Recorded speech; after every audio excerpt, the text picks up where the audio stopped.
Good evening. Mount Barker District Council meeting Monday, 2nd of June. I welcome those present in the gallery and joining us online for this council meeting. We're honoured to have been elected to serve our community. We pray for a community that is smart, culturally rich, prosperous, safe, connected and sustainable. We seek guidance to be an inclusive council, welcoming new ideas, engaging widely and deciding appropriately for our communities both now and for the future. An acknowledgement of land. The Mount Barker District Council acknowledges the past and present traditional owners of South Australia and pay our respects to the leaders of the traditional custodians of this land. We are honoured to be on the ancestral lands of the Paramunk and Kaurna people.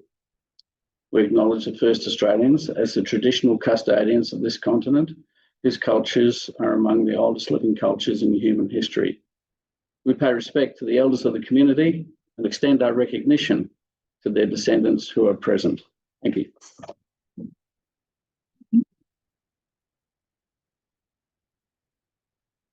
Item 1.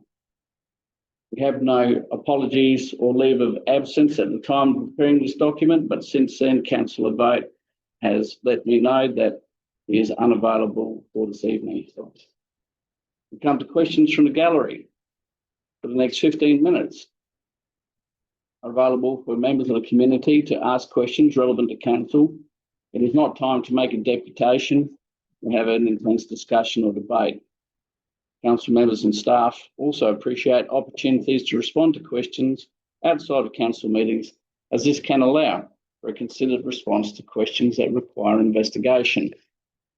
Are there any members of the gallery who would like to ask a question? Mr. Gallen, can you please come to the rostrum, state your name and town?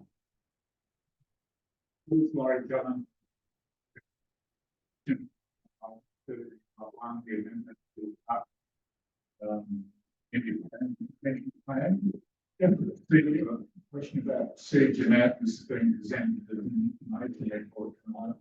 What happens from now on? Different processes that we might go through to reach their conclusion. Thank you, Mr. Gillen. That very question was asked less than 6 minutes ago in this room, and I'll suggest to the CEO that the person who answered the question before might like to answer the question again. Well, I'll leave it up to you to delegate to the staff who think most appropriate to answer the question. Whoever answered it before. Then, can I suggest? Did you say? It was Laura Morgan. Oh, thank you. Yeah. So you come to the Lord, you'll need to come out the front, please, and address the council, please. I could give the answer myself, Mr. Gallen, but I'm more likely to get you a lot better answer from a property manager. Through the chair. So the purpose of tonight's report is an information report. At the back end of that report, it has a statement that suggests that we'll be seeking additional information from the hospital project team to respond to the consultation result. We'll be using that information to form a decision report in July, provided we get the information from the project team in time for that. Just to clarify, after the hospitals made the advice, then the staff will come up with a recommendation for the July. So long as we get the information from the project team in time for that. Thank you, Mr. Gallen. Thank you, Ms. Morgan. Are there any other questions from the gallery? All right. Then we'll go to item 3, the confirmation of the minutes. Do I have a councillor move that way, please? Councillor Orr, seconded by Councillor Westwood. All in favour? It's carried. We come to item 4, conflict of interest declaration. Members, are there any conflicts of interest for tonight's agenda? Councillor Westwood. I would declare that I have a general conflict of interest in regards to item 8.2, Lofty Community Radio, in that I had a position on the board of that particular organisation. I have absolutely no material gain or detriment that I can get from that particular position. I will remain in the room. I will not comment, but I will vote. Thank you for that. Are there any other conflicts of interest for tonight's agenda?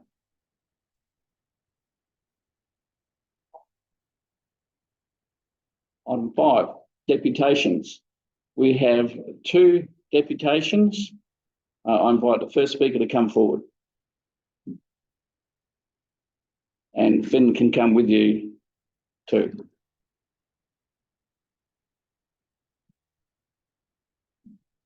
You have 5 minutes. Thank you for the opportunity to speak tonight about proposed changes to the Parks Community Grant Management Plan and the significant impacts they will have on Patterson Reserve and our daily lives. My name is Guy Stevenson. I'm a homeowner on Water Street on the boundary of Patterson Reserve. I'm a mum, a wife, and a member of this community. And since receiving that Your Say email on April 10th, I haven't had a proper night's sleep. The worry is constant and the stress overwhelming. Because this isn't just a patch of land, it's our home, our well-being, and my son's childhood. When I say leave tonight, I'm speaking for my family. Unfortunately, my husband couldn't be here tonight. He's required for work that is currently underground. I never imagined speaking at a council meeting, but I care deeply. I even started a petition with assisted by other residents, just to know that we've done everything I can to protect the place my son has grown up and the neighbourhood that we love. You've read the written feedback, but hearing directly from someone living this, feeling it every day, brings something words on a page can't. The emotion, the perspective, and human impact that matter in a decision like this. If I may, I'd like you to take a moment and think about something you truly value about your home. Something that brings you peace, joy, or comfort. Now imagine being told it will be taken away. Temporarily, yes, but for 3 to 5 years. During that time, you would lose access to it and face increased noise, dust, and traffic right outside your door. How would that feel? I would like to acknowledge the Patterson family. Patterson Reserve holds a historical and emotional significance for them, their past. It's a heritage listed site, the resting place of our relatives, and a vital part of my father's cultural story. For our family, it's part of our present and we hope our future. I want to be clear. We support the hospital project. We understand how vital this investment is for our growing region. The benefits are real and far-reaching. This isn't about stopping progress. It's about making sure that progress doesn't come at the cost of families and community spaces when other solutions exist. The hospital will still be built. Construction will still happen. It does not depend on tradespeople passing Patterson Reserve. From what I understand, Built's original tender included the showgrounds with the shuttle service. Viable alternatives are available. Another suggestion raised was the use of Summer Oval. If funds are provided to tear up and later restore Patterson Reserve, could that investment not be redirected toward building more lasting infrastructure somewhere more suitable? Temporary is the word we keep hearing, but what is it really? 3 years might seem insignificant on paper, but for my son, it is half his lifetime. That's not temporary, that's formative, that's childhood. He saw the flyers about the proposal and asked what they were. I explained about the hospital expansion and the request to use the park for construction parking. He looked at me and asked, "But Mummy, where will I drive my car?" It broke me. How do you explain to a child that the park, the place he plays and feels safe, might be taken away? Not for something essential, but due to poor planning. I tried many times to create a video to share with you. I wanted you to see his smile, hear his laughter, and feel what this place means to us. But each attempt, it felt too raw. Like the fear we now carry each day, wondering when the peace outside our homes will be replaced with parked cars, lights, and noise. Let's be real, tradespeople don't drive quiet electric vehicles. We're talking interrupted early mornings, 6 or 7 days a week. This proposal hasn't just brought uncertainty, it's brought stress, sadness, and a growing sense of loss. even before a single tyre touches the grass. It's changed how we feel about our home. When we found this home, everything felt right. It all aligned. It was meant to be. It was perfect. It was where we planned to raise our family for say 10, maybe 15 years or even more. We're not so sure anymore. Mayors, councillors, this isn't about opposing the hospital. We support better healthcare, but we also believe in protecting what makes a community strong. It's families, shared spaces, and sense of belonging. Please don't let this cherished part of our neighbourhood, a heritage site, a place to play, a haven, be lost to a decision that could be rethought with care, creativity, and compassion.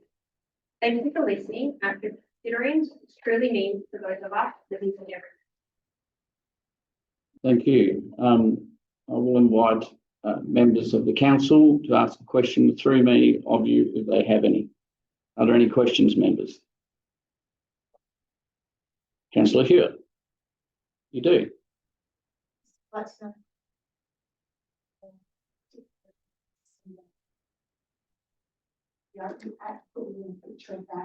And I got sent the shoes to that, and that's really neat. So we picked this up. And that will, Thank you for the question. Thank you for being here tonight, and please take a seat. We have our next deputy, please, and that will be Erin Hicks. Good evening.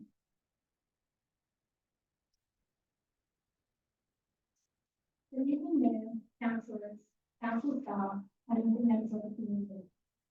My name is Erin Hicks, and I have been a lifelong resident of Mount Isa. 7 years ago, my husband and I began our search for our first home. Our goal was to find a large block where our future children and our dog could enjoy a big life. Eventually, we found 9 Water Street, and we fell in love with it. Although we did compromise on the block size, we felt confident in our choice because Patterson Reserve sat directly in front of our house, gave us space, privacy, and nature. At the time, I never imagined the reserve, something I believed would always be protected, might be used, even temporarily, for a purpose other than public recreation. I'm here tonight to offer a personal perspective as someone who lives opposite the reserve and sees its use and value every day. I want to emphasise that I fully support the development of Mount Isa Hospital, the much needed service for our growing community. For my concern lies with the proposed temporary amendment to the Parks Community Land Management Plan, specifically using the use of Patterson Reserve as a temporary car park for construction workers. As our town continues to grow and block sizes shrink, accessible green spaces are more important than ever. Patterson Reserve provides families, pet owners, and children with a safe, open area to relax and play. It's also part of Mount Isa's history, a legacy I believe was generously shared by the Patterson family. While I understand that the monuments and burial spaces will remain undisturbed, I feel strongly that the entire reserve should continue to be respected and preserved. From a practical point of view, the reserve's flat and open layout has helped me personally, especially during recovery from many surgeries. It has offered a safe, flat, and peaceful space to walk close to home. There are also concerns about the environmental impact of being a temporary car park. The trees provide shade, support local wildlife, and contribute to the reserve's natural beauty. Additionally, the visual change to the entrance of Mount Isa, shifting from a green, welcoming space to a fence lit up parking area, will significantly alter the look and feel of the neighbourhood. Traffic is another key concern. Wattle Street is a quiet cul-de-sac. During peak times in particular, Wellington Road already struggles with congestion. The idea of an added approximately 200 cars arriving and leaving the road, along with the construction workers crossing Wellington Road, with talking to greater safety and safety. This impact includes the impact on safety for motorists, allowing ambulances to safely enter and exit hospital. I wonder whether a site on the same side of the road as a hospital would be more practical, safer, and less disruptive for all involved. From our front window, I currently enjoy watching the business change over Patterson Reserve. The proposed change would mean replacing that view with fencing, lights, and rows of parked cars for approximately 3 years. Our privacy will also be affected by the steady flow of the traffic past our home. This proposal could also affect our future residents who live in that Barker District area. The possibility of using public reserves for non-recreational purposes might deter potential buyers. Property values could be affected, as well as landlords' confidence in protection of their surrounding green neighbourhood. I personally would have thought twice about buying our home if we knew this at the time. I have a few questions for the council's consideration for when making your decision. Can Model Street and the connecting roads manage the increased volume of traffic, noting that Lee Dot Road has recently had damage repair? And how will the lights be managed? Will generators be used? And will the lights turn off after hours or remain on in the night? I don't need an answer to these questions now, but it is something I'd like to take into consideration. In summary, I urge you to reconsider this proposal and seek more appropriate alternatives that align with the well-being of the local community. In my opinion, the Patterson Reserve is not the answer to the parking needed for construction works. Thank you for your time tonight. Thank you. Do any councillors have any questions of the person making the deputation? In that case, thank you for coming along this evening. Thank you both.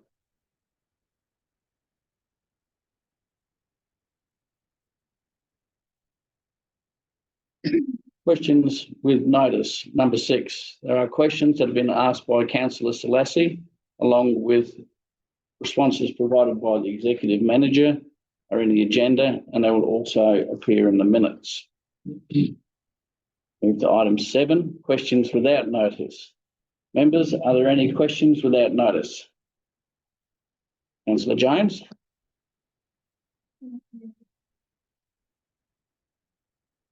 Question? You have. And Minute Secretary, you've got them? Have you? Yes, I have. Your worship. Just checking that you have them. Thank you for the courtesy of providing them to myself and the Minute Secretary. Please proceed with your questions. Returning to the question on the notice that has been answered. Where in the procedure is the legislative requirement per regulation 35A1, 35.2A and 35.2B of the Local Government General Regulations 2013 South Australia, whereby all councils are required to provide information on the number of contraventions against the section of the Local Government Act addressed? Sarah, would you care to answer that question? Sarah has indicated that you will take the question on notice and an answer will be supplied to you.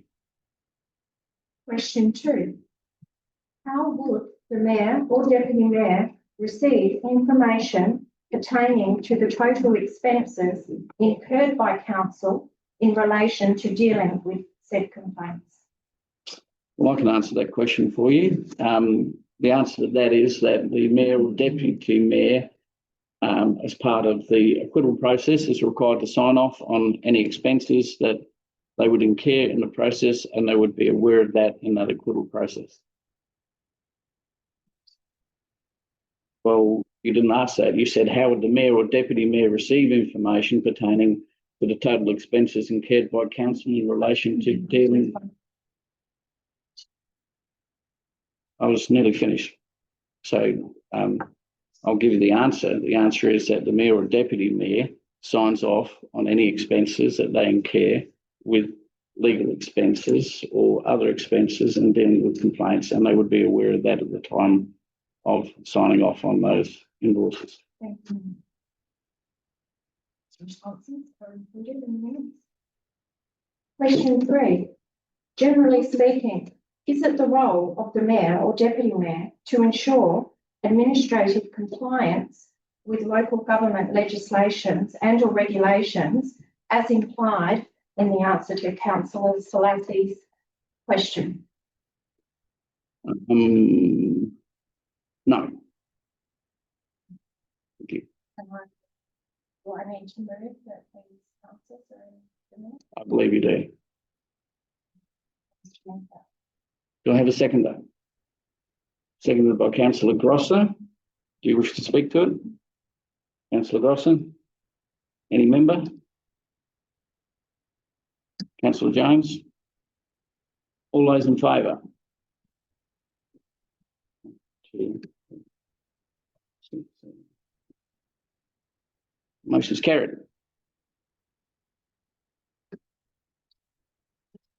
Are there any other questions without notice, councillors?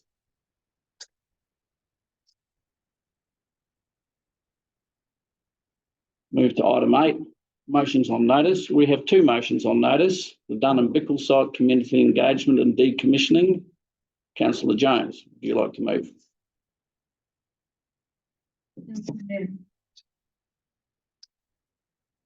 Not actually read the full motion again tonight. It's on the screen. You can just say that you are moving the motion that appears at item 8.1 Dunham Bickle. I move the motion at 8.1. Thank you. Do I have a seconder? Councillor Selassie. Councillor Jones. 2024 council meeting. We were discussing an item pertaining to the closure and decommissioning of Mountain Pool. During this meeting, several members of the community asked questions about what will become of the land once the pool is closed. It was evident that the unknown and the undetermined future use of the site was causing angst and concern to local residents and beyond. In response to this concern, in May 2024, I brought forward a motion to plan and implement a comprehensive engagement process designed to capture the priorities, expectations, and aspirations of the community concerning the future of the Dunn and Bickle land. At the time, the officer comment in response to my motion on notice, and also during the lengthy debate, it was pointed out that a broader Mount Barker Township plan underpinned by community engagement would be forthcoming. This was acknowledged and heavily debated by council. However, the majority of council decided that we should engage with the community specifically on the future use of the Dunn and Bickle land, not as part of the wider Mount Barker Town Plan, as this was to take place within 6 months, giving the community some involvement and a way forward prior to the closure of Mountain Pool. So it is with disappointment that we are where we are now. I could respond to the confusing deflections in the officer's comments in the agenda for this evening, such as in October 2024, a report was provided to council members with a recommendation to endorse the Mount Barker Centre Master Plan and Engagement Strategy, which I actually seconded. Yes, this is correct. However, motion OM 2024-0506.02, the motion stipulating engagement and a report by November 2024 still stood.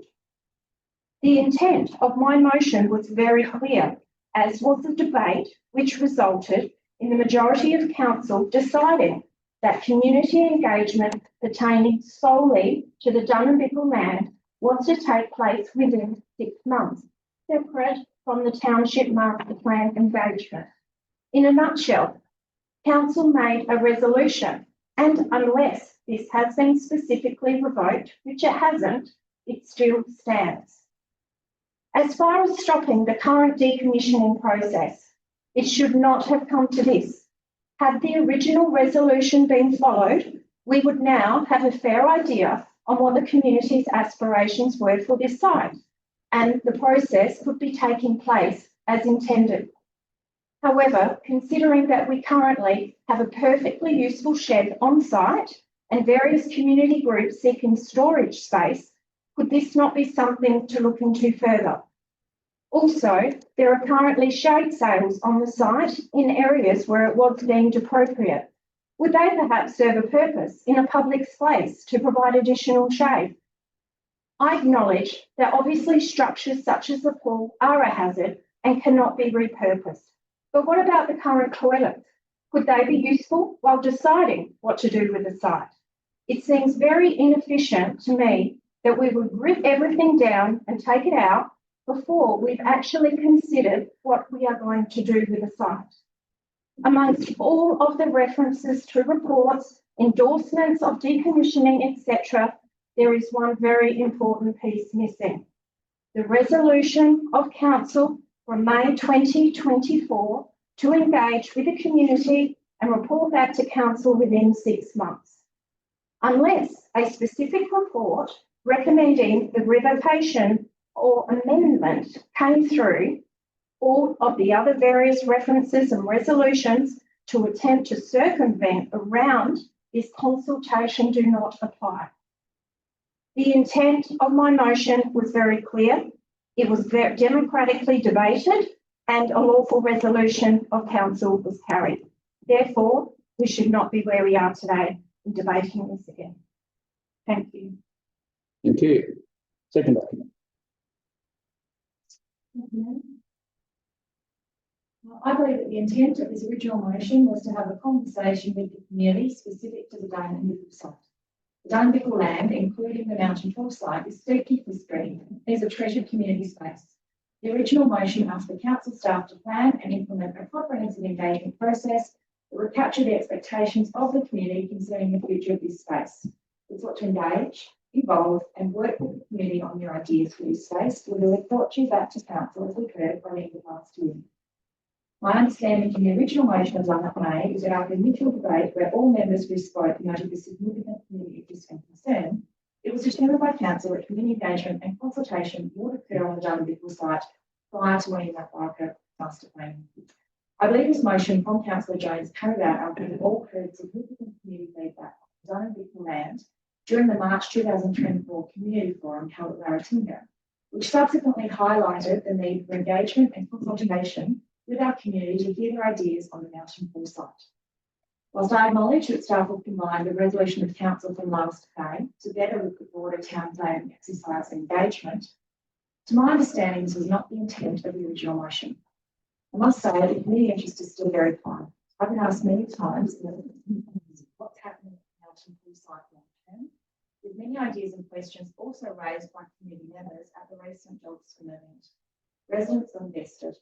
This is an important site and they would like input into its future prior to decommissioning. I believe that consultation on the Dane and Bickle site can be done prior to the Mount Barker Centre master plan, and to my understanding this was the decision of council in May 2024 meeting. Therefore, in support of tonight's motion.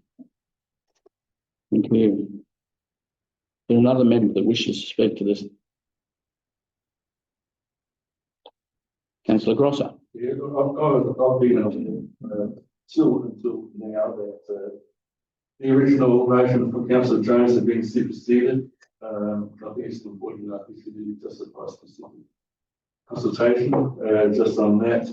I know the council start possibly like most developers in that an open site is easier to deal with. There's nothing there, although there's a whole lot. That's sort of simply the way the world works. But I think in this case, there's substantial concrete pavement, sheds, sails, toilets, possibly. I know that CEOs in the past have been not inconsistent with current requirements, safety or health requirements, but they might be useful for a short-term sense. I think it would be worth getting an idea where we're going. It's the whole lot, personally. So I support it. Thank you. Thank you. Any other member? I'll go around the table this way. Councillor Seeger. No, thank you. I don't agree. I think that's been superseded, and it was proven intention it was council and the commission with control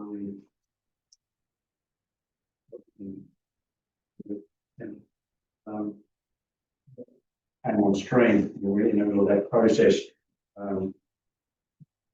My focus on last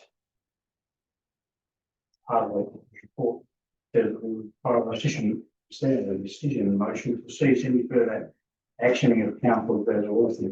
That is in fact the case. So if that is the case, then this motion is in fact ineffectively redundant, because unless we get the motion to see the motion is currently in effect, nothing continue as it is. Personally, I believe council's intent is to undertake consultation in relation to the Dunn-Bickle land, decommissioning of Mountain Pool, particularly involved for destruction of quite a lot of it on the site. The question of the administrator was told and was discussed not very long ago, a matter of perhaps a month, or that timing, and they were described as being a very poor quality, not up to current standards. Mountain Pool was built over 60 years ago, and the infrastructure has been built piecemeal since then. I've been on council for over 10 years, and during that period, the future of Mountain Pool has been discussed. And has led to the new centre being built, and the amount of maintenance has gone into the infrastructure on that pool has been at a minimum to keep it running while the new pool is operational. In all likelihood, virtually everything on the site is near the end of its life and very little actual value, even though the casual observer that may not be the case. I cannot see the point of going through a process to try and save something that is essentially the end of its life. The Dunn-Bickle land future will be subject to extensive community consultation. That is not the question. I don't see this motion in the water. Councillor Harding. Somebody indicated they wish to speak. Councillor Westwood. Got a couple of questions. So in March we approved the decommissioning of the site. We've gone through a process according to the staff notes that is as a tender process, etc., for decommissioning the site and removing the infrastructure that's currently there. I wonder, therefore, how much that's cost us thus far, and if we were to stop that process and then restart that process again, as Councillor Seegers referred to, in a piecemeal fashion, removing, say, the toilet because they're no good, or filling in the pool because it's no good, or whatever, those sorts of things. What sort of costs are we looking at with regards to the piecemeal decommissioning of the site rather than a total decommissioning of the site? And I guess the second question is, the motion that was passed in March 2024, which was moved by Councillor Grosser and seconded by Councillor Jones and carried, with regards to the decommissioning of the Mountain Pool upon completion of the construction of the Regional Aquatic and Leisure Centre. What is, I guess, legislatively, what is the hierarchy of motion in regards to that one occurring in March of 2024 versus the other motion which occurred in May of 2024, and I guess even if you want to go to October 2024, where I moved, the council endorsed the Mount Barker Centre Master Plan, Project Plan and Community Engagement Strategy, which was also seconded by Councillor Jones. Just wondering what the hierarchy of those particular three decisions of council, and whether or not they are contradictory, whether or not they're complementary, or whether or not what takes precedence in that regard. Thank you for the questions. I'll take the easy one, the first one. It's quite obvious that it would be more expensive to do bits and pieces of a demo job. That's pretty self-evident. The second three-part question, Mr. CEO. Mayor,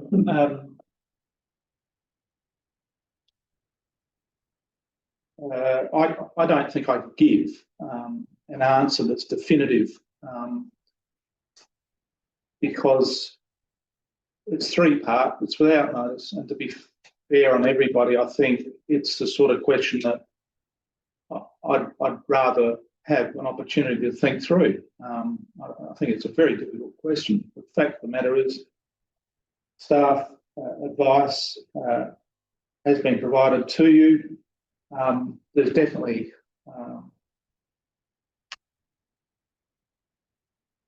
there is no way that you could look at the Mount Barker Centre without extensive consultation over that particular property, Dunham Bickle. It's an intrinsic part of Mount Barker, and without getting to the technicalities of which motion came first or second, there is absolutely no way that Dunham Bickle can't be looked at as part of that process, and it will be the subject of a lot of public interest, and the council still has an opportunity to shape some of that consultation in the context of a broad centre.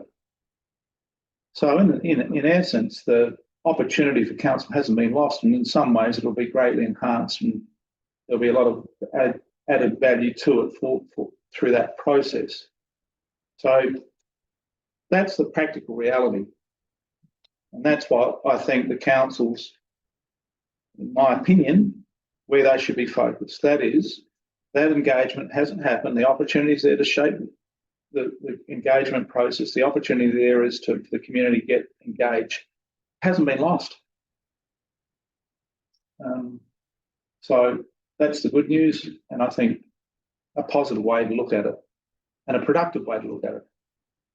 And the second part is about the demolition. Well, Mr. Burton's very familiar with the process, and he's provided advice about, in essence, signalling the rescission quite or modify the demolition process. But the council's intent is very clear. In fact, I could go way back to when the summit facility was mooted. It was contemplated that Mountain Pool be removed, if you like, and that the land there be restored to its state, its natural state, in totality.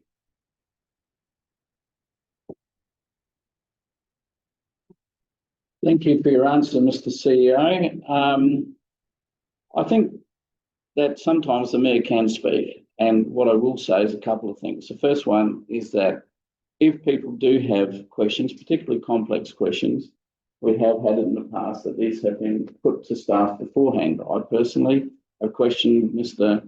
Burton about keeping one old shed after a particular resident asked me to ask that question, and the advice we received from Mr. Burton was that the contract had been let as it was, and it would take a motion of rescission to stop the demolition and removal of everything on that site that is not a naturally growing thing.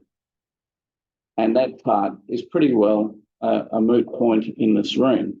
The question about whether a motion that was put up by council that was passed by council and hasn't been acted upon is a question that probably takes a little bit more think time about it, but I still put it to the room and possibly to Mr. CEO that leave aside the idea of Dunham Bickle. I still think that the city centre catalyst can be seen in isolation to Dunham Bickle, separated by a couple of 100 metres, and to the community, they don't see them as Siamese twins welded at the hip, is my view.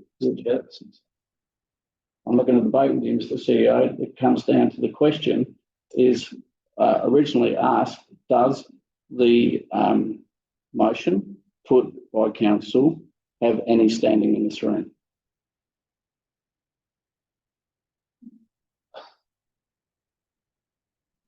Which motion? The motion referred to by councillor Jones about the community consultation by a certain date.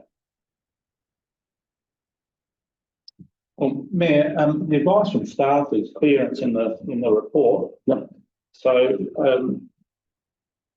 I can't add anything or more or less to it. Thank you for that answer. Does anybody else in this room wish to speak to this motion?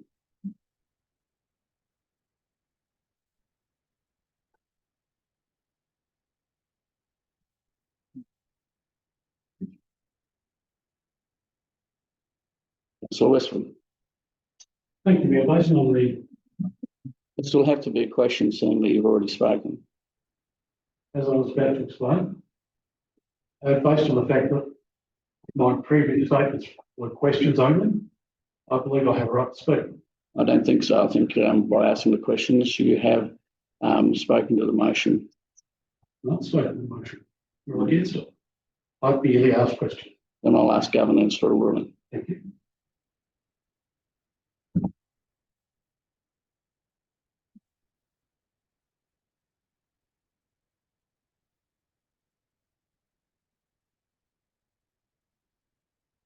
The advice I've received is that you did ask questions, but you also spoke to the motion, and it's at my discretion to do so. My discretion is that you may ask a question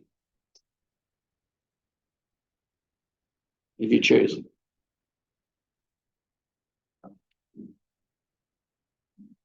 Thank you, Mayor. Mayor, I shall remain silent and I oppose the opinion. Thank you. Noted. Any other person wish to speak to this motion?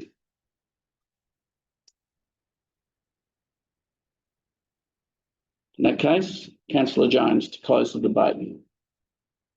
Thank you, Mayor. A few things. My motion has not been superseded, and I invite other councillors to actually check the legislative requirements, and we're being a little bit hypocritical in saying we need a motion to rescind the demolition, the decommissioning. However, we didn't need a motion to rescind my motion to supersede it. That doesn't make sense. To actually change the motion, the intent was very clear. We democratically debated in the chamber. The staff had the option to provide their opinion in engaging at the same time as the town centre master plan. That was debated in the chamber. That was lost. So I'll also bring it back to the Roosters. That's actually a bylaw. And we decided to change our minds because of community engagement and their feedback. I'm responding to the needs of the community, like I was back in May last year. And I didn't ask for my motion to be ignored. I was happy with the whole decommissioning process because this engagement should have taken place and been completed and a report come back to us while Mountain Pool was still open. So it wasn't going to be a problem. We were meant to have that information back in November. But considering this motion that came forward in October talking about the engagement of the master plan, well, to me it's clear that the administration had decided to ignore my motion and bring it forward in October. So in October, with only 1 month left to go, there was still no intention of meeting that November 2024 timeframe. Think about that. So do we want to send the message that we're a council, that we can put forward as a right, as councillors, motions that are democratically debated in the interest of the community, responding to the community, that we can pick and choose, the administration can pick and choose what they ignore and what they follow. That's what's happened. And like I said, think about the timeframes. Councillor Westwood brought it up. My motion, May 2024, 6 months. A report was meant to come back after plan and implement comprehensive community engagement, a report back to council by November 2024. We're presented in October 2024 with, here we go, here's our proposed engagement strategy for that whole master plan. Think about that. And check your legislative requirements. It is a resolution, a legally binding resolution of council. There was no rescinding motion. Think about it. Thank you. All those in favour? All those against? The motion is lost. Division, please, James. The previous decision of council that was just made is now set aside per the regulations dealing with divisions of council.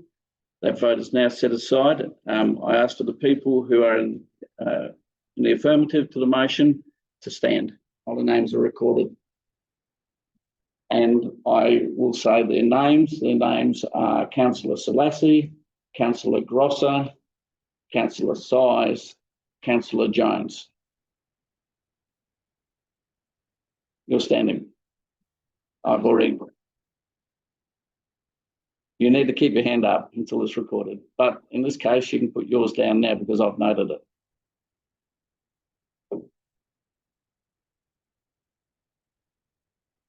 You got them all?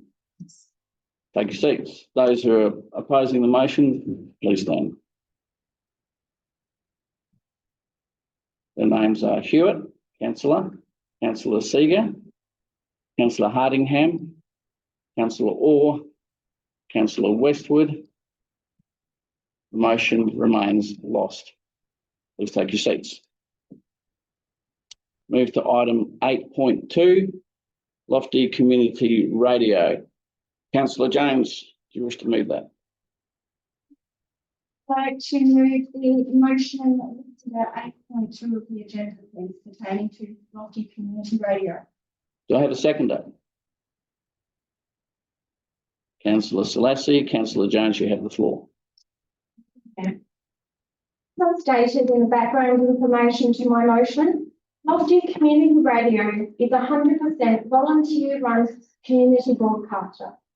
It is not just about the broadcasting of shows or their reach for the purposes of advertising. It is also about the 45 plus volunteers from our community that contribute over 200 hours each week. It is about the local youth and that have the ability to learn through hands-on experience and guidance. Lofty also promotes inclusive participation, welcoming youth, seniors, people with disabilities and culturally diverse voices. It is a safe space where people can feel valued, feel useful and enjoy the companionship of like-minded people. At the recent Volunteer Appreciation Day at Wallace Cinema, I had the opportunity to spend time with some of the dedicated volunteers. I was able to see firsthand the positive impact working at Lofty Radio had on these individuals. It provided a sense of purpose, a lift to their confidence and a feeling of belonging.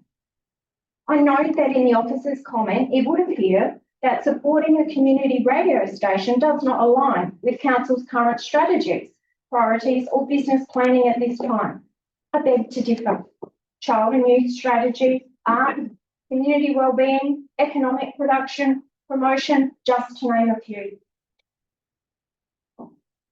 As a fellow councillor once said, this motion is not about making a commitment or decision. It is simply requesting a report.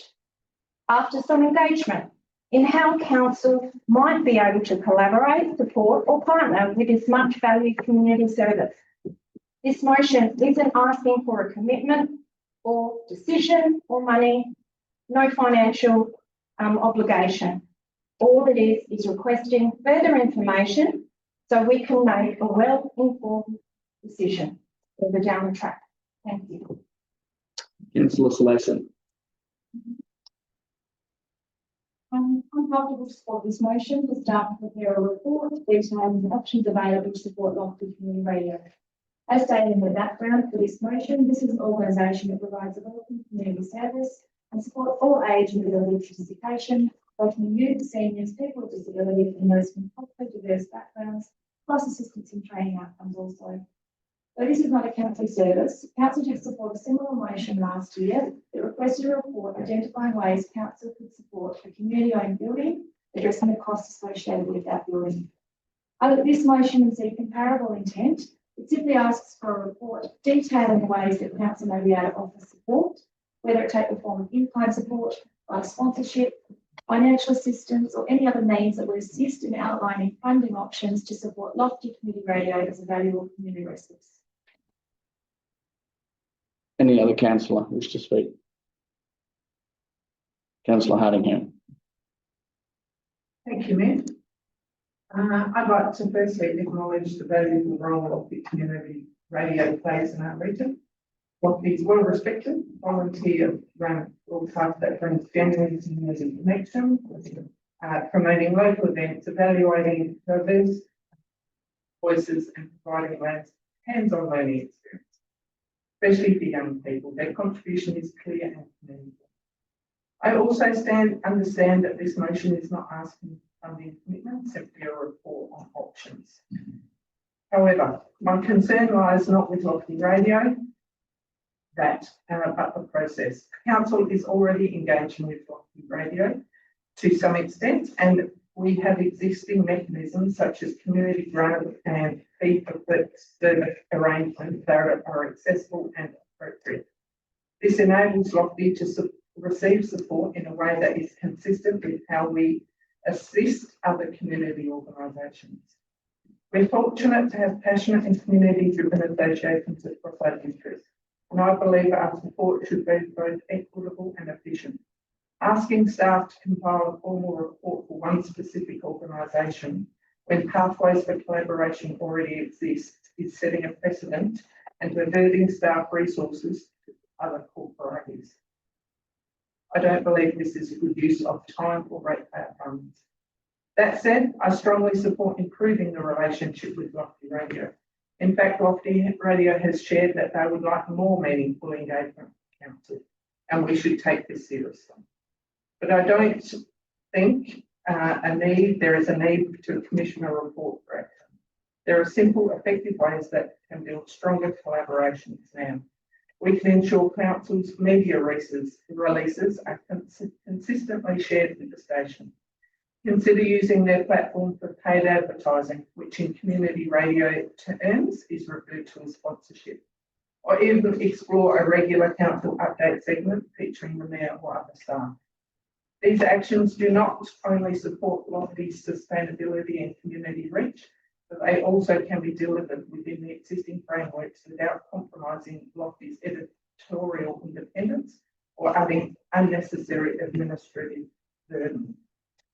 So while I respect the intent of the motion and share the recognition of Lofty's contribution, I believe there's more immediate and practical ways to support valued organisation without the need for a formal report. Thank you. Yes. Any other member? Councillor Seeger? Thank you. As I understand from the officer's report, there have been ongoing discussions. You've put a count on what the radio. I have a simple question: has council received a specific request directly from Network Radio for a partnership or sponsorship arrangement? Councillor Seeger, I can't answer that question. I'd like Mr. Seeger, are you aware of the approach? I'm not aware of it, and I'm looking for Ben. He may or may not be aware of any specific approach.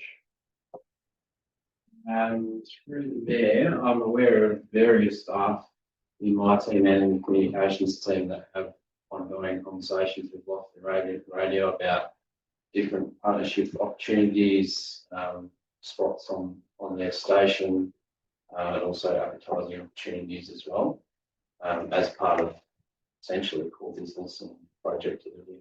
So there hasn't been a specific approach that I'm aware of for an ongoing ship arrangement.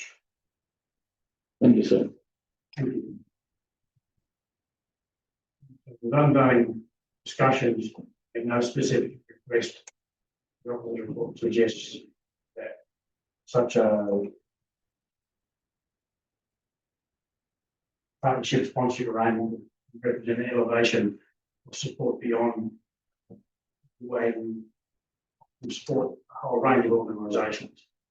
And on that basis, I see no reason to take a report into this since there are already negotiations or discussions taking place with parties. That's what we are going for. The report simply echo what we have taken. What the report is not actually in line with our council strategy. Thank you.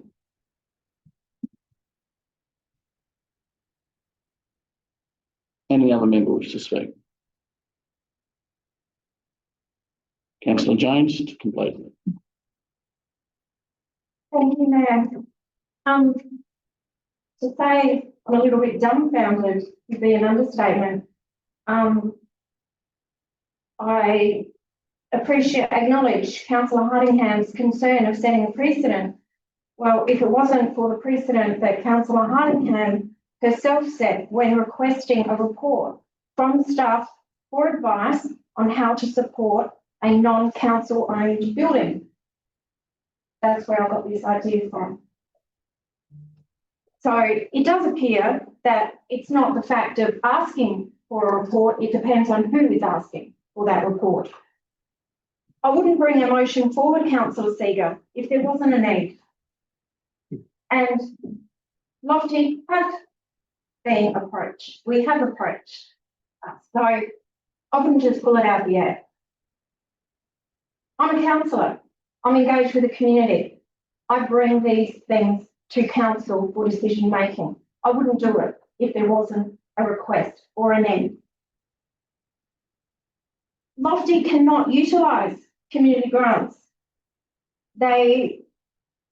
It's operational costs such as rent, insurances, things like that, which are not eligible for grants. We might be able to help them in kind. So, as I said, dumbfounded that we can support other councillors' requests for information. That's okay, but when perhaps I ask for a report, it's a waste of ratepayers' money. Fabulous.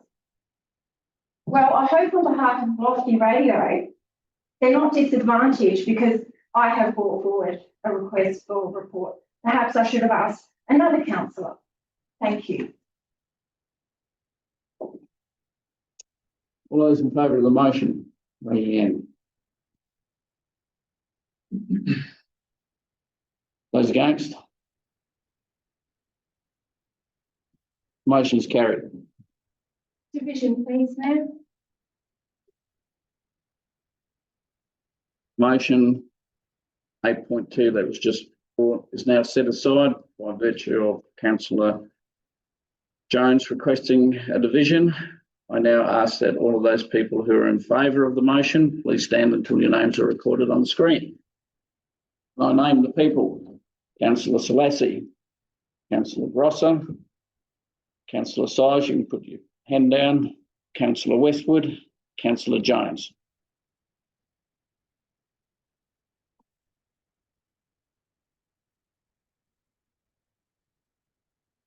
And now those against, please stand. And I name them: Councillor Hewitt, Councillor Seeger, Councillor Hardingham, Councillor Orr. The motion is carried. Move to motions without notice, item number 9. Members, are there any motions without notice?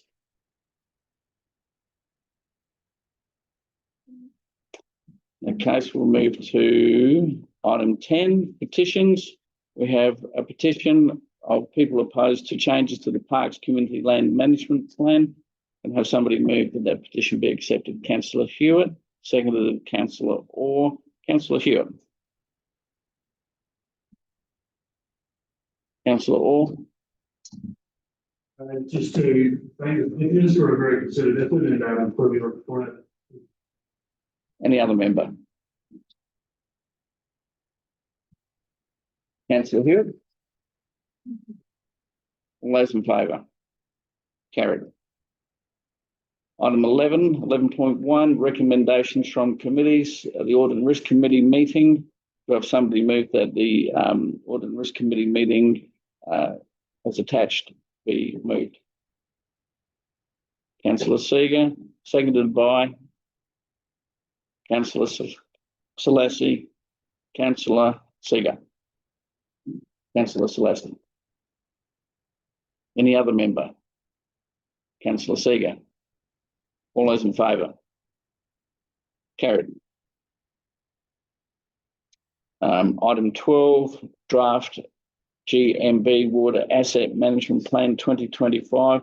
Do I have somebody move that that be accepted? Councillor Jones, seconded by Councillor Size. Councillor Jones. Councillor Size. Any other member? Councillor Jones. All those in favour? It's carried. 12.2, draft GMB Water Long-Term Financial Plan. Do I have a councillor endorse the long-term financial plan for GMB? Councillor Westwood, seconded by Councillor Jones. Councillor Westwood. Councillor Jones. Any other member? Councillor Westwood. All those in favour? It's carried. 12.3, GMB Water 2025-26 draft annual business plan and budget. Do I have a councillor move that this be sent out for community consultation? Councillor Size, seconded by Councillor Selassie. Councillor Size. Councillor Selassie.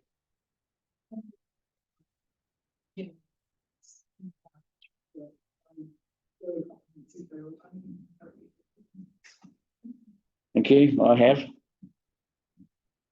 Any other person wish to speak? Councillor Size. All those in favour? Carried. 12.4, draft strategic asset management plan and individual asset management plans. Do I have somebody move that way, please? Councillor Jones, seconded. Councillor Selassie. Councillor Jones. Councillor Selassie. Any other member? Councillor Jones. All those in favour? Carried. 12.5, community engagement approach, draft GMB Water annual business plan, long-term financial plan, asset management plan 2025-26. Somebody move that way, please. Councillor Size, seconded Councillor Westwood. Councillor Size. Councillor Westwood. Any other member? Councillor Size. All those in favour? Carried. 12.6, draft consolidated council long-term financial plan. Can I have somebody move that it be sent for community consultation? Councillor Westwood, seconded by Councillor Selassie. Councillor Westwood. Councillor Selassie. Any other member? Councillor Hewitt. Yes, please. Point 12 excluded. Page 12 of the. So 15. And things that are excluded from the long-term financial plan. Yep. There's a couple of things in there, like the Hyson Boulevard completion, which is not paid for by council, and the no rezoning land. Are they excluded because they're not council responsibility? Is that why they're so? Hyson Boulevard is paid for. they're listed here when they're not council. Well, I'm pretty confident about the Hyacinth Boulevard. It's not a council expense. The rezoning, I'm not sure of your question. I'm just wondering why they're listed when it. Like when I was reading through the question, why they were. The second one's above my pay grade, Mr. CEO. Just get to the page. What page? What page? Of the agenda. Page 87 of the agenda. All right. Mr. CEO's got it. Thanks. It says that page 87, excluded from the long-term financial plan, no rezoning of land beyond current MBDC boundary. So what that means isn't sort of literal in a financial sense. It just simply says the world as we know it is the MBDC land boundary. So does that make sense? Yeah, I'm just curious as to why they were in there when they're not a council responsibility. I guess what our finance team try and provide is a context for their world. Yes. Yeah. So the fact that the MBDC is our world is, I mean, naturally, if it was to be larger, if it would be a different financial construct. Okay. That's all right. Thanks for the question. Thank you for answering. Any other member who wish to speak or ask a question? Then I'll revert to Councillor Westwood. No, really. All those in favour? Carried. 12.7, Council 2025-26 Draft Annual Business Plan Budget and Rating Policy. Do I have somebody move that this be sent to community consultation, please? Councillor Westwood, seconded by Councillor Size. Councillor Westwood. No, really. Councillor Size. Any other member? Councillor Grosser. Just to point out the value of process in after my budget submissions get considered at this late stage. But I'm not listed in attachment 3 as having too many solutions being listed this year. And I was surprised at a briefing a couple of weeks ago. Mr. Ireland said, you know, keep them coming in. They received a couple today from Councillor Grosser, but that must have been like weeks ago. And it was that day that I received email notification. I thought at least, you know, I don't know how to explain that when question at the time. I thought at least they're in the system being considered, but no mention of them here. And one of them on the recreation centre, I've spoken extensively to a lot of different people on that who've got concerns and promise here. I'll, you know, keep plugging away, keep making improvements. So anybody who looks, you know, they'll even feel well. Promising's going to be. So I don't know how to explain what's happened here, but I did the day of that briefing, I received or Mr. Ryder did be informed that they'd been received that day. So don't know whether what the explanation is. Well, I'm going to ask the CEO in about 1 second.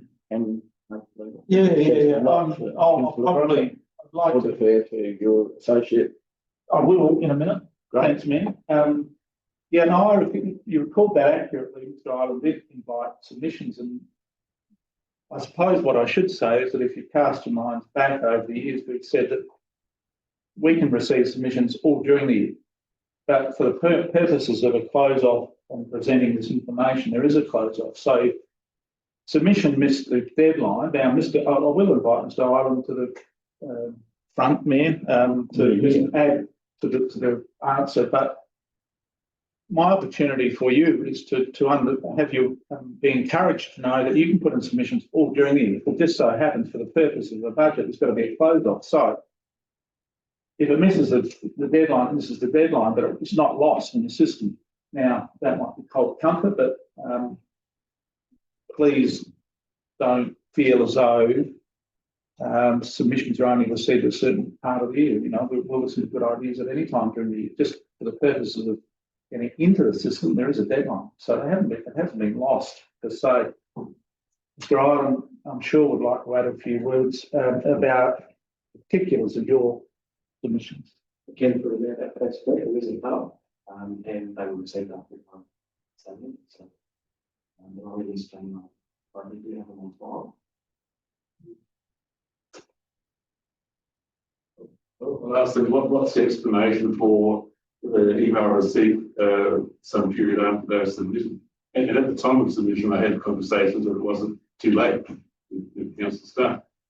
You can ask the question through me, and I'll invite Mr. Ireland to answer that question through me. Thank you, Mr. President. There is a process whereby I sort of acknowledge receive them, actually get a automated response to start in the system. I do put capital allocation budget process. What was that email? You can answer the question to me, please. What was the acknowledgement of receipt 2 weeks after the submission of the first submission?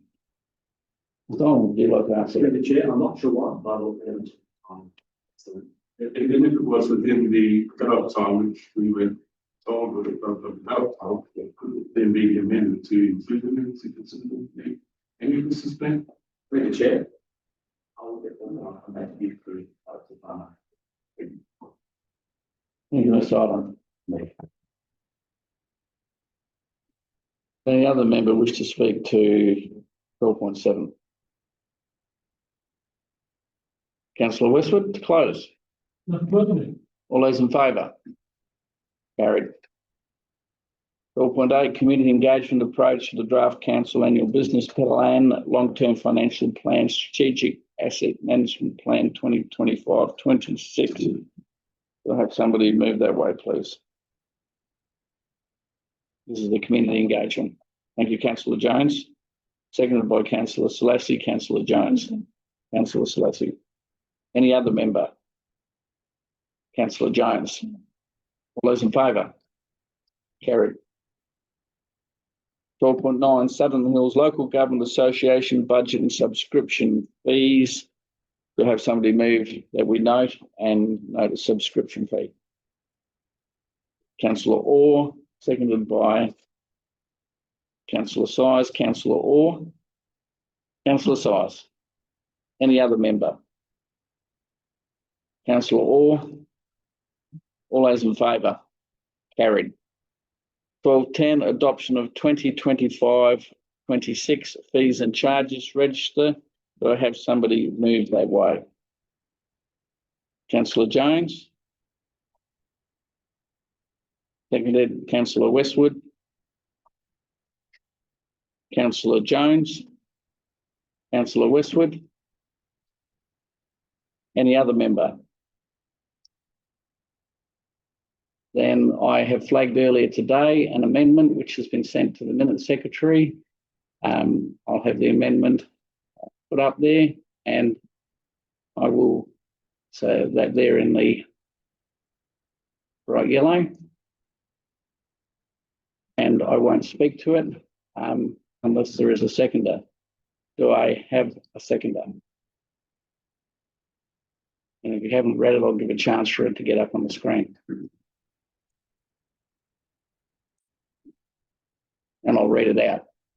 My amendment states that the $4 fee for accompanying parent caregiver be removed from the schedule of fees and charges applicable to the Rural Regional Aquatic Leisure Centre where the caregiver or parent states that they are not intending to enter the pool. I have a seconder. Councillor Grosser. Then I'll now speak to that. I have sent an email earlier today as a courtesy to my fellow councillors, and I'll stand up to do this, which is polite.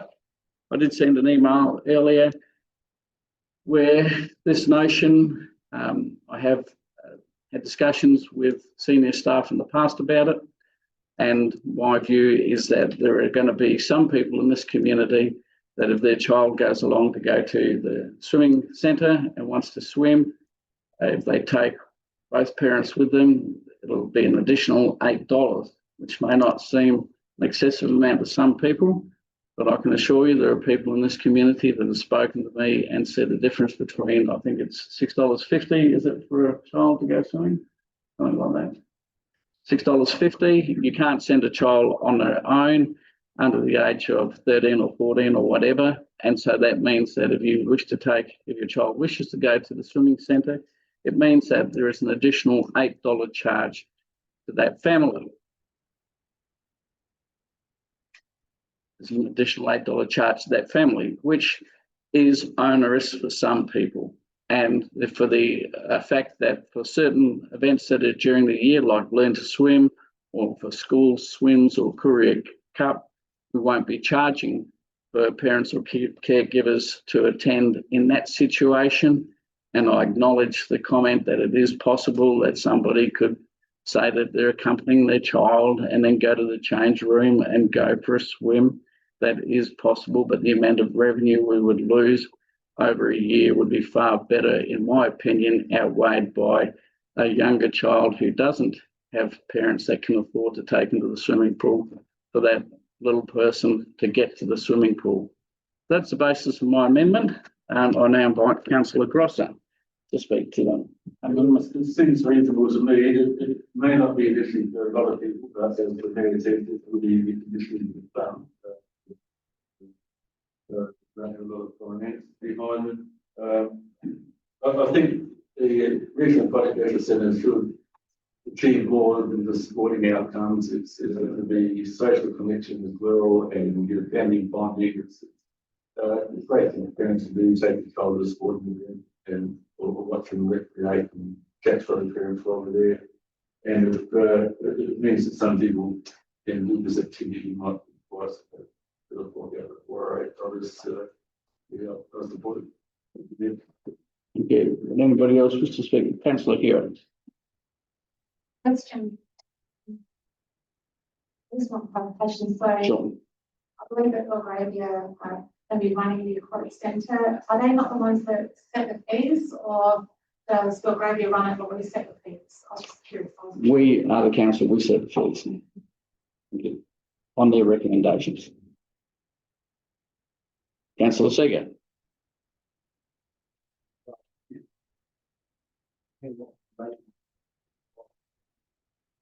Understand $4 fee applied to Mountain Pool and Beck Pool, the charge is effectively charging Mountain Pool and now transferring the cost. Standing the fact that rather a lot more facilities out there. If the fee already was in place and we're replacing 6-year-old at $50 million facility and with no outcry about the $4 fee, I'm not sure why we would now. Notwithstanding, I understand that $4 may be more and it would be $4 or $8 because of that critical you got them from the 10 need to.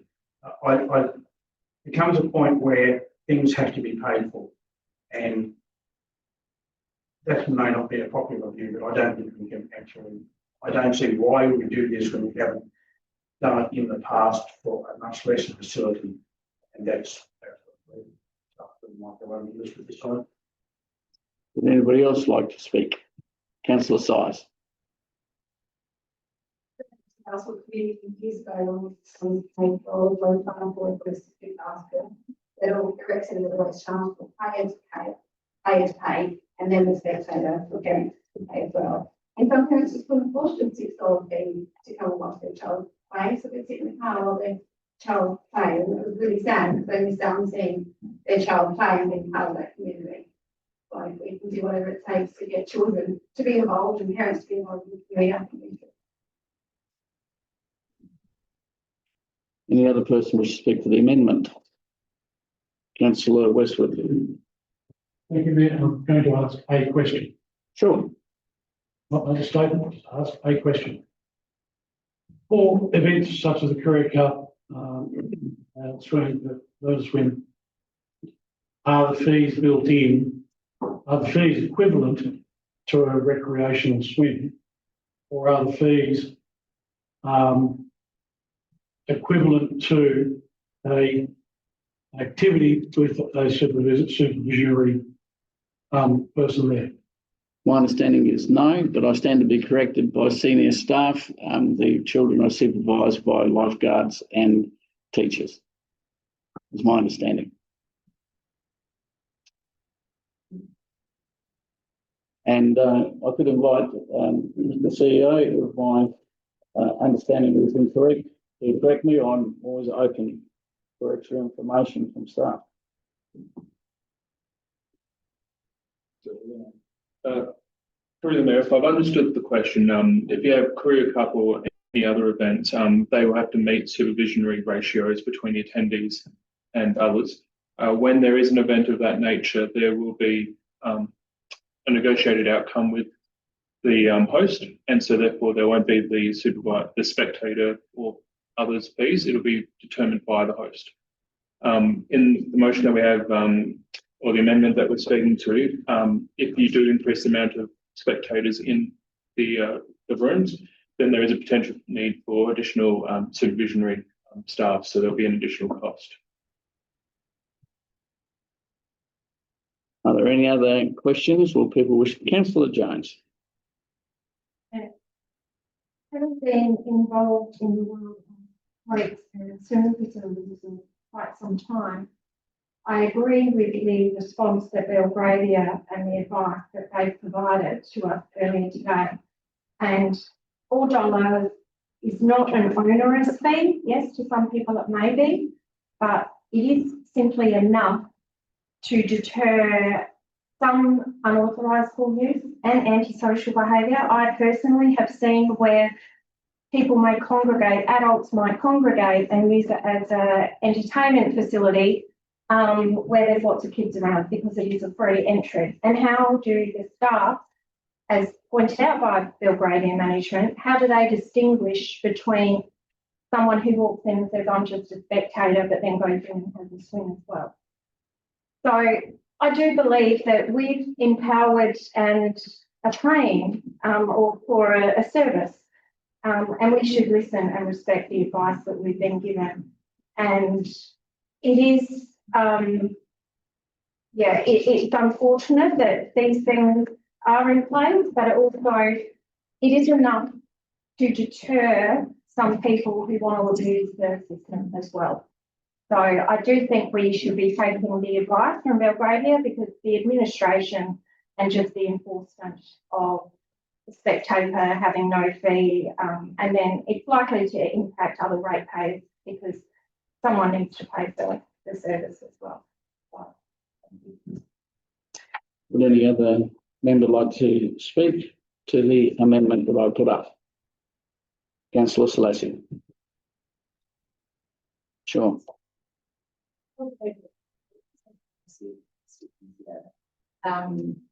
Things are driven.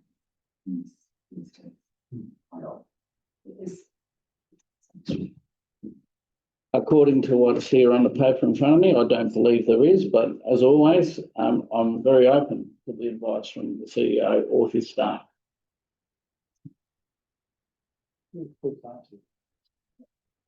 Through the Mayor, fees and charges for the Summit Public Leisure Centre are set under delegation, so yes, they can be set at a different level for concessions and holders, similar to some of the other fees that are listed on the fees and charges for the Summit Public Leisure Centre. So to further to my add, there is also means for if someone is able to demonstrate hardship or any other basis, as with all the fees and charges, there's an ability for under delegation for that to be managed separately to doing a blanket change to the schedule of fees and charges.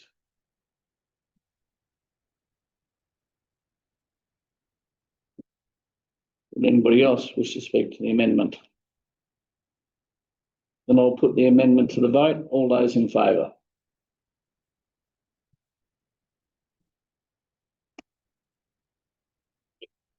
Those against? The amendment is lost. We'll revert to the original motion for debate. Is there anybody who hasn't spoken who in the original motion that would like to speak now? Councillor Jones. Just while we're on the topic of the Summit Aquatic Facility, I will state that I'm very pleased to see that the fees will be very accessible and reasonable. And I hope that the community really get behind this facility. Thank you. Is there anybody else who hasn't spoken who wishes to speak?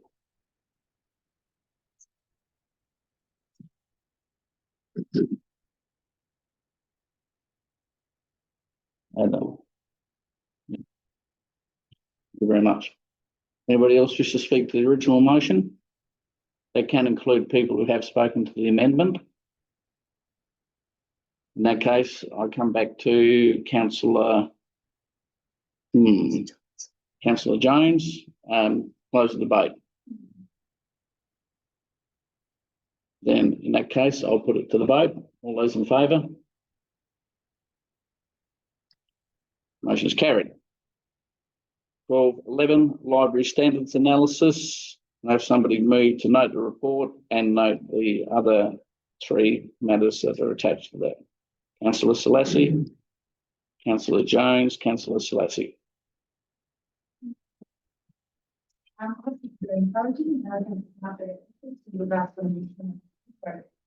Understand that the current library service is consistently considered one of the top 3 service performers in the council. It is a treasured institution and we have an extremely hardworking library team. The community values and has a high appreciation of library staff, collections, events, programs, and workshops. I'm so pleased to see the inclusions in the draft budget of 1 new full-time equivalent qualified staff member to provide some short-term improvements. Whilst I understand the council's ability to upscale the collection to meet national standards is restricted by the current facility size, it's encouraging to see that $80,000 has been included in the draft budget for additional shelving.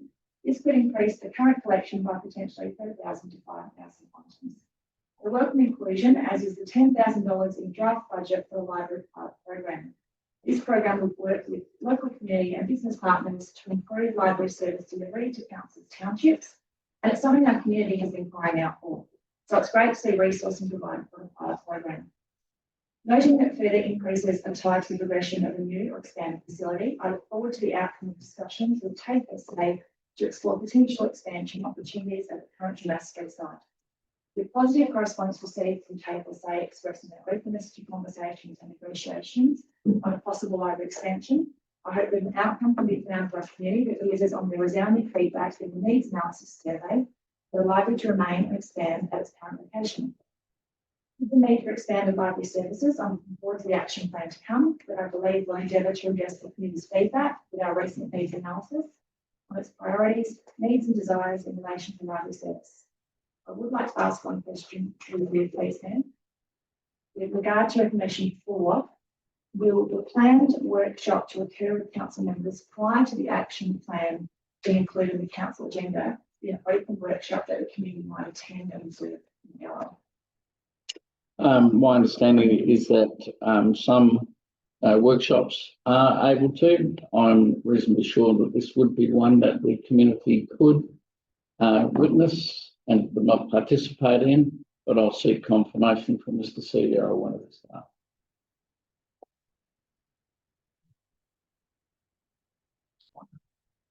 Mr. Thank you. Thanks. Through the mayor, the intent would be for it to be an open session. The only scenario I can think of where it may be some of it, part of it confidential, would be if it was at TAFE's request, for example, yeah, for a third party that we're engaging with over it, that TAFE requested that a third party. Thank you. Thank you, Mr. Putner. So yeah, thank you. Thank you. Thank you. Councillor Jones. Any other member? Councillor Grosser. No doubt that we can provide a service with more space, but from my experience in the library, it seems to me that we could make more extensive use of the available space as it is now. Like the shelving, for example, we've got physical restraints from our hard copies of material we can have. The shelving is spacious enough that you can drive a bus down it. Compared to other libraries that I've been to, and I don't know whether it's a mandated requirement for council and facilities to have shelving a certain distance apart, but it's very sparse. And likewise, when I've attended public events that have been sold out, I've thought, well, I could, or two behind. Gravity, or another 50% in because demand for it. And I may be wrong, as there might be the case of fitting, biosafety requirements and like that. Are there restrictions, legal or other restrictions on us, preventing us from making the building a little bit more compact than it's located? It's pretty vast, and yes, after people can use open space, it'd be like a spacious library, but it seems to me that there are a lot of urban libraries I've been to, Adelaide, it's pretty spaced out. Yeah. Thank you. That wasn't a question, was it? Yeah, I would like to know. So item 3 or point 3 sort of explores partially the answer to your question. If you could just have a quick look at that, if that assists, so be it. If you require further information to what I took as a question, then would you excellent. Yeah, no, thanks, Mayor. Mr. Footner would love to address this question because there is a bit more to it. Actually, while he comes forward, and if you'll indulge me, I think a bit of a shout out to Ben's staff. I get so much positive feedback from the staff. So we talk a lot about the physical facility, but big shout out to the staff there. So thank you. Through the Mayor, my understanding is that our shelving spaces in a way that meets disability code so that people can access, particularly if they're wheelchair bound or on a gopher. So we do have a few customers certainly that peruse the collections while still on their gophers. They don't get off. So I'm pretty confident that we would be able to compact those rows. Obviously, one alternative option, as we've offered in the report and is in the draft budget, is for some of the rows to be mobile, which would allow for moving for events to increase capacity and also be a little bit more appropriate for staff to move from an and perspective. So, thank you. And thank you, Mr. Footner and Mr. Chair. Any other person wish to speak to this item? Councillor Selessi to close. All those in favour? It's carried. 12.12 Arts Plan Implementation Mid-Plan Update. Do I have Councillor move this way, please? Councillor Grosso, seconded by Councillor Jones. Councillor Grosso. Yeah, I think we've all seen the benefits that we're getting through our editing and policy managed officer. It's a good report. It's I think it's after the very detailed report. Council's doing well. I attended events like Street Week, African Back, the Everybody Dance. It was good for inclusive dance collaboration with the Australian Dance Theatre Company. I think all really good. I do worry a little bit about allocation of $40,000 in the operating budget. I realise that arts officers and taxes and funding activation is a generous budget, but it would be good, I think, to consider in future having funding for a large event, especially $50,000 standalone for a regional event, something like that. So I would like to see more funding in the future. I think we do a lot more then. And I think also, arts officers, I'm not sure how much work to get support to get from other staff. It seems it's a very big role for me, and I've been at events where the poor husband and son's running around sort of helping set things up, all that, which is great that we've got that kind of buy-in, but I'd like to see a little bit more funding. Thank you, Mayor. Yeah, sorry, I'll just say, especially in the context of external grants for arts activities is pretty tight. It seems to be even tighter all the time. So it's very hard to get grants from state government. It seems like the pool just shrinks year after year. And when you look at what we invest in sports, that kind of recreation is popular, the public money well spent in its own right. So it's very just important. Yeah, and there was a question about whether the arts officer does receive collegiate help from her fellow peers. I'm pretty sure that does happen. I've observed many hands making light work at some of these functions. It would be impossible, as you said, to do with one person alone. And I know that senior staff welcome and encourage collegiality for people across their roles. And I've seen it happen plenty of times, as you have too. So well done to our arts officer and her fellow travellers in the staff. That's good. Councillor Jones. Any other member? Councillor Grosser. Nothing to do what today has seen other staff certainly in front of the events, providing support. I think I've been very more internally, so since I've really role and I could come into the coordinating role that our arts officer plays, connecting creators throughout the district, making them aware of connecting people and aware of grant opportunities, etc. that might be out there. So it's this investment, but yeah, definitely support from other staff. I think it's good to see them. Thank you. Thank you. Very capable arts officer and a very good husband, for what I've seen. For all the shows. All those in favour? Councillor, sorry, all those against? I'll start again. All those in favour? Carried. No, there's none against. Except for one person shaking their head, but I'm going to ignore that.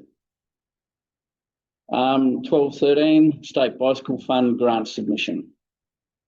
If somebody move that way, Councillor Westwood, Councillor, so that's the second to Councillor Westwood.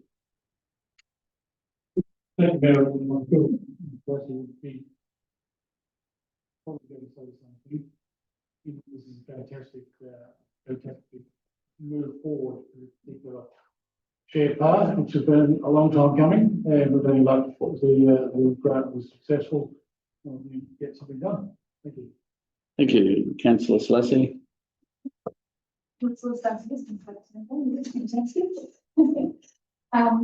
My thanks to staff for their time and efforts on this much needed project and resources that have gone into design work for what is a very tricky section of land. I'd also like to thank the Paths and Trails and our biker group for their continued advocacy too. It's very encouraging to see that a shared use off-road path connecting Charles Road and Nebo Park has been identified as the highest and most deliverable trail priority at this stage. I will heartily support the recommendation to approve the retrospective submission for State Bicycle Grant Fund for this trail connection. We've had the preemptive road closure endorsed last October. It will also assist with the total funding contribution. So fingers crossed we're successful in the grant application and we can then look to fund the balance. I live in Northampton and this trail is a safety and accessibility priority. The recent installation of a ditch at the pedestrian refuge near Charles Road has been a great help with regard to children, pedestrian and cyclist safety. I have a trail across the rail corridor and please if necessary to assist with safe, accessible pedestrian and cyclist connection. Remember Park, from that park, that Littlehampton and Bottom's Precinct also. Thank you. Thank you. Any other person wish to speak to this matter? Councillor Westwood to close. All those in favour? Carried. 1214, Unsla's proposal, 108 Mount Barker Road, Harndorf. We have 4 recommendations there. Somebody wish to move that way, please. Councillor Jones, seconded Councillor Size. Councillor Jones to speak. Yeah. I'm extremely pleased to see this item in our agenda in full transparency. As those in this room would be fully aware, I have been very critical of this process and held many concerns. In return, I've received much criticism. I simply could not see how this could possibly be a positive outcome for ratepayers, and I still hold that view. Is there a problem with car parking in Hindle? Do I believe that as a council we should be working towards some solutions? Absolutely. Working in partnership may be part of the solution, but let's offer this opportunity to anyone who may be interested, not just to one particular party. And let's be transparent and bring the community along with us. Or perhaps the site of 108 is not a great fit for a car park, but could provide other benefits, as we were told at the time of purchasing the property. We've been told that the building is quite sound and does have potential. Considering the appetite for history and culture in Hindle, this could become something special, whilst also providing a community and or commercial benefit. We have been awaiting further information on what options there may be to improve the parking situation. Could we be seeking to purchase land a street or two away from the main street, or that does not have a property linked to heritage that we could turn into a car park? There will be some people who may be disappointed in this outcome. However, as an elected member, I'm very relieved and comfortable. We represent the community, and the expenditure of money should be for the benefit of the community. To enter an agreement with non-negotiable conditions, such as demolition of all buildings and structures, removal of all trees except 2, construct a bridge across the street, have the ability to charge for parking, but the biggest issue for me, and I quote, "The foundation is not prepared to engage in public consultation other than may be required for development approval." Also, while expecting that the site be exempt from council rates, noting that no other privately owned car park in the district is exempt from rates.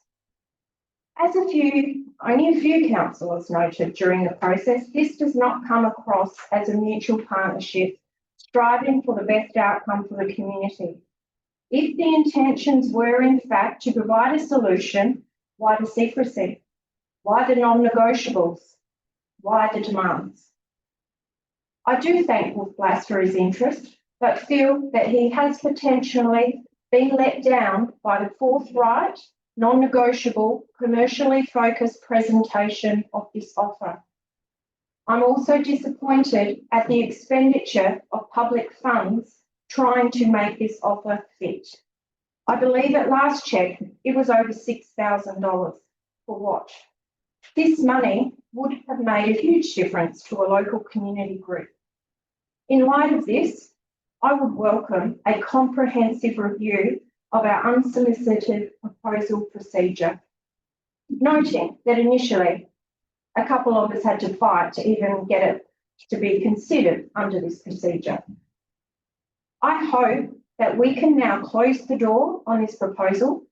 Let's learn from this experience and reset and focus back to the people that we represent, the community. Thank you. Councillor Syce. Any other member? Councillor Selassie. I have a Councillor Jones' sentiments. While this may be a disappointing outcome for some, I will state that I am relieved that this unsolicited proposal has been withdrawn, and delighted this matter can at last appear on public agenda. I have not been in favour of decisions pertaining to this site being made in confidence, and that was evident in the speech from the April meeting prior to going into confidence. At that time, I spoke of the significant public interest in this Hardrock site, and Council's previous media release in April last year, stating that it was important to seek community input on this specific site. I understand that the subsequent unsolicited proposal bypassed the need for any community input, far what would have been legislated in the development approval to potentially knock down part of Hunter's heritage. I don't think anyone here can deny that a car parking solution for Hindle is absolutely necessary. Hindle's destination is a beautiful township with over 1 million visitors every year. The release minutes show that I didn't vote for the initial purchase of this land for 400,000 over the valuation price. We knew then that we were headed into the necessary substantial debt cycle.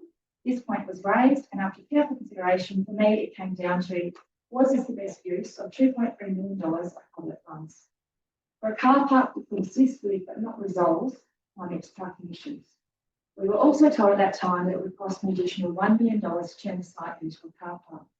So with this information at the time, $3.3 million total to arrive at a functioning car park with approximately 90 parks, this came to an estimated $36,000 per car park. I did not feel that this was a prudent use of public funds. I will mention in relation to the property at 108 Mount Barker Road that council had not explored the opportunity for an open expression of interest process, which I felt was disappointing. Initially, I understand that this was not even planned to go through the unsolicited proposal process. When that decision was reviewed and the current proposal for the North West Foundation was submitted as an unsolicited proposal, I was not in favour of this proposal. I personally felt that some terms of this proposal, as presented to council, may not have been perceived as reasonable by meeting ratepayers. As per this proposal, it would have been incumbent on council to undertake stage 1 of works at ratepayer cost. These would have included that council would be the party to demolish a beautiful old stone cottage that was estimated at over 145 years old. Now I've walked through that cottage, which, though requiring a significant amount of work, has been deemed structurally sound and is a lovely cottage. I believe to demolish it would have been contrary to the Hindle Township Plan, where council states we will advocate and support the continued protection of heritage places and areas, and also celebrate the heritage of Hindle. One of the reasons that Hindle is so popular with tourists is its heritage. So I'm relieved Heritage SA will not support demolition under the Hindle heritage standards. It would also have been council's responsibility to remove established native trees on the property and additionally build a two-way bridge over the creek, plus clear the site for development. Was this a favourable proposition?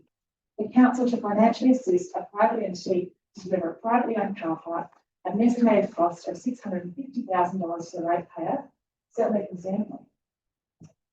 There has to be a way to retain the history of Hindle and provide car parking solutions without knocking down an early 1900s cottage within the flourishing zone and removing valuable trees. I'm interested in the suggestions from a number of councillors that this over 4,000 square metre property could be a car park and more.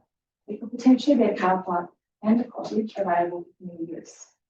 Whereas we know that Hindle is very short on open space within the township, it could be a car park and survive open space across the creek.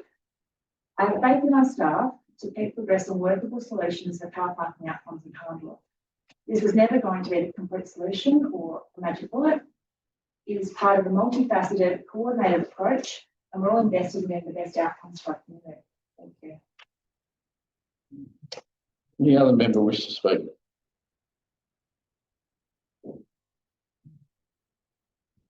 Sorry, did I see a hand? Oh, Mr. Gross.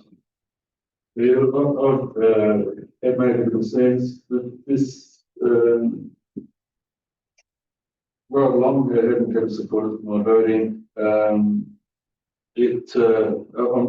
kind of relieved that Heritage SA have put it off. We're not approving this fraction of the building. The building and the regulated trees going, that was a concern. It costs to council for what we're going to be a part solution. Yeah, but it's never been a priority for me. It's good expenditure. I think, yeah, there would have been a bit of adverse reaction from the public when it was released from confidentiality beyond that respect, as well as some support, clearly, there'd be support from members of the public as well, the advisory committee and that I expect. But I think there's this better solutions possibly. You can get state government, keep advocating, get a bus station in a car park, they're done, where a shuttle bus can run people in, which can be flexible to scale up at peak times. Because this car park, by my observation, we're waiting for traffic analysis from council staff are undertaking. That would have been in the context of this. it seems to me that it's mainly demanding peak times.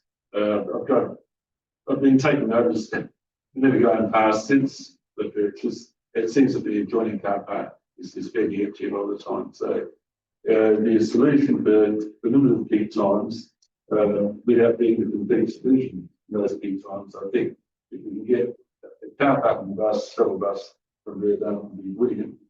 And as Councillor Selassie said, we also hear from Handle as well as car parking, that need open space, it's got to be open space, not a complete lack inadequate, and that the townspeople tend to feel that open space belongs a bit to visitors, that parts are not particularly amenable for use by locals. So it does have great potential for other activities, so many groups using the room and open space to fill some that need of handle. So it's been an interesting process, but I think not throwing away with thinking it. Thank you. And Councillor Seger. Somewhat got a different view of this. I think it's unfortunate this process has ended where it is on those page 194, 25. The preliminary cost of the proposed work was undertaken to council staff and noted that acceptance of the unsolicited proposal would see a net positive financial position of the council in the amount of $2,853,000 capital expenditure on student and $127 per annum interest when compared to council building whole project itself. I think that is fundamentally the reason why we entered into consideration of the unsolicited proposal. And I have to say, when we bought the property, I was very line all about my position on it, and because I wasn't convinced. Now, like most councillors here, when we looked at the building, we were uncomfortable and not in favour of the demolition of the building. It is the existence of that building and the heritage characteristics of it that made this project unachievable. The considerable delays and complexity of our consideration of this are quite material as to why, in my opinion at least, as to why this proposal has not gone forward. It took a very long time to get to the position. I think Wolfpack's proposal, Wolfpack Foundation proposal, was a generous proposal. It was not without strings. Certainly they expected us to spend a considerable sum of money addressing issues on the site, including the demolition of the building, which was always problematic. However, knocking down proper trees and clearing up an inordinate amount of rubbish on the site, I didn't see the particular problem. There were issues. As it turns out, the proposal hasn't gone ahead. The offer has been withdrawn, and we, the council, and the ratepayers will not gain the benefit of a car park through that process, and will now have to fund it if we go ahead ourselves. It was always the case when we bought that that was one of the uses for property, one of the uses, never the only potential use. So to go back to the issue of this report, I think it's unfortunate the proposal has not been able to proceed. There have not been able to be a negotiation that allowed both the proposal to go ahead and the heritage building to be retained, and thereby satisfy both sections of the community. It's unfortunate. That's where we ended up. I don't think there's anything to be gained by making assertions about who said what, when, why, how much it costs. Of course, it costs money to proceed through examination of these things. I have absolutely no problem with it. It takes time and money to make progress. I think it was a generous offer. It's unfortunate it hasn't been able to proceed. I think we should move on to the next one. After anybody else who wishes to speak to, we can. Anybody else wish to speak to this matter? And I have one question for the CEO, just for clarity. The unsolicited proposal process, should that be kept as a confidential matter until it's finalised? Mayor, I would need to ask Ms Armstrong for the latest. She has been, and I should take the opportunity to say that Ms Armstrong has been managing the process and has worked tirelessly and diligently on behalf of the council to steer it. So are you able to answer that question? Thank you, Ms Armstrong. Thank you, Mayor, thank you for the question. The unsolicited proposal policy and procedure does have that consideration by council of proposals going into stage 2 is a confidential report that comes to council. Obviously, the council can make a decision at a subsequent time about releasing information from confidentiality. And I know other unsolicited proposals that the council has considered at various times through the process, they have come out of confidence. A review of the unsolicited proposal policy and procedure has already commenced, and that position about confidentiality will be one of the things that will be reviewed. Thank you for the answer. Thank you, Mr. CEO. Any other person wish to speak? In that case, Councillor Jones to close. Thank you, through your mayor. As you will know, there are differing opinions pertaining to this unsolicited proposal. Other concerns that are now transparent through the release of the confidential document, we also, or some, voted to endorse, so not follow our own disposal of property procedure, which states we should seek a current valuation. Point of order, if I may. I was just drinking water. What is your point of order? The point of order being the closing, the closing of life is to clarify, not to introduce more. You're absolutely correct. Your point of order is upheld. You must only address matters, Councillor Jones, that have appeared in the conversation from other members. Well, pertaining to Councillor Seeger's comment about we do sometimes have to make difficult decisions about heritage buildings. It was very difficult to sit through the deputation from the Handel Community Association regarding the purchase and preservation of an old barn, which we unanimously supported as a council. Then at the same meeting, as soon as we went in confidence, the majority of those councillors that were in full support of preserving and celebrating this piece of history, then we're all for demolishing the building at 108 and continuing in secrecy and not consulting with the community. In addressing the financial, I have a financial background, I can understand figures, and had this deal gone ahead the way as proposed. Councillor Seeger, what is your point of order? Point. Sure. New material, not a summation. Your point of order is upheld. I disagree. Now, I'm speaking in response to the financial. I'll say a couple of things here. If someone disagrees with something that a member is saying, you have the right to have a point of order. You don't have the right to make non-verbal gestures or anything like that. But when it comes to a point of order, if I uphold a point of order, you have the option then, Councillor Jones, of seeking resolution of the meeting to whether they uphold my point of order or not. So you have two choices now.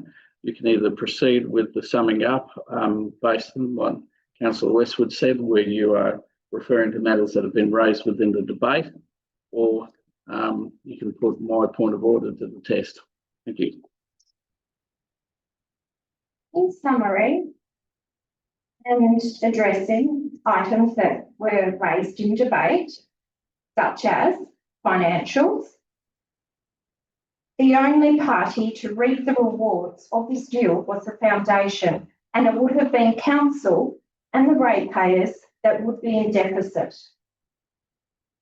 I do have a problem with how we spend money. We were debating a $4 spectator fee So councillor Seeger, $6,000 is not something as a councillor I sniff at. We should not be flippant about this. And I'm grateful that there are some councillors, only a few, that were prepared to fight and bring this out into the public and speak up. Thank you. Thank you. I'll put the motion to the floor. All those in favour? All those against? I didn't see a vote. Councillor Hewitt. Well, you may be confused, but you have to vote. So I'll start again. All those in favour of the motion? The motion is carried. Thank you. Move to 12.15, rescission of land management agreements over land at lot 60 Pitt Road and lot 94 Long Valley Road. Do I have somebody move that way?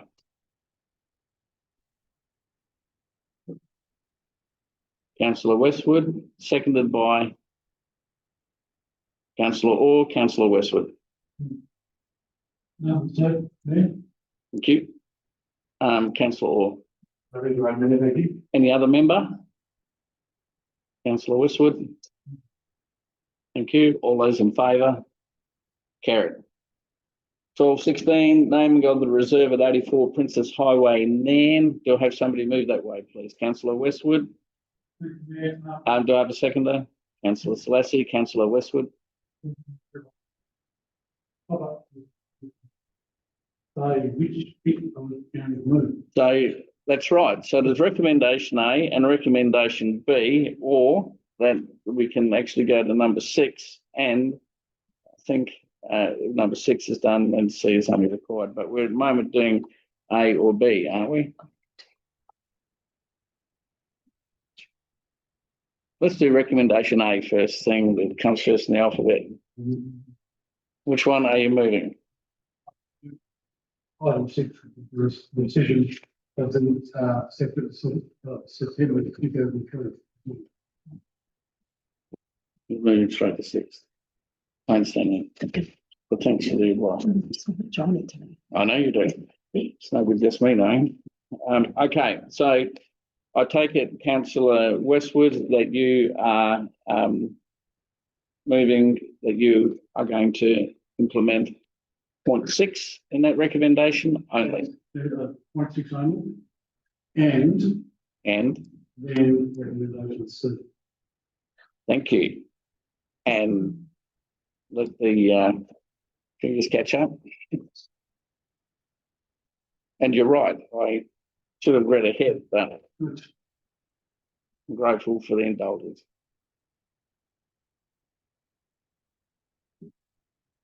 I think we're pretty well aware of what Councillor Westwood is moving. Is there a seconder? Just number 6. With regard to the nation's one, so I'm not know particularly great. I just want to clarify if that means that the land is retained by the end of the Well, let's get a seconder first and then we'll start discussing. Okay? Who's the seconder? Before you go, let's get a seconder and then we can start debating. Second with Councillor Seeger. So we've got Councillor Westwood moving it. Councillor Seeger seconding. Councillor Westwood to commence the debate. Thank you, Mayor.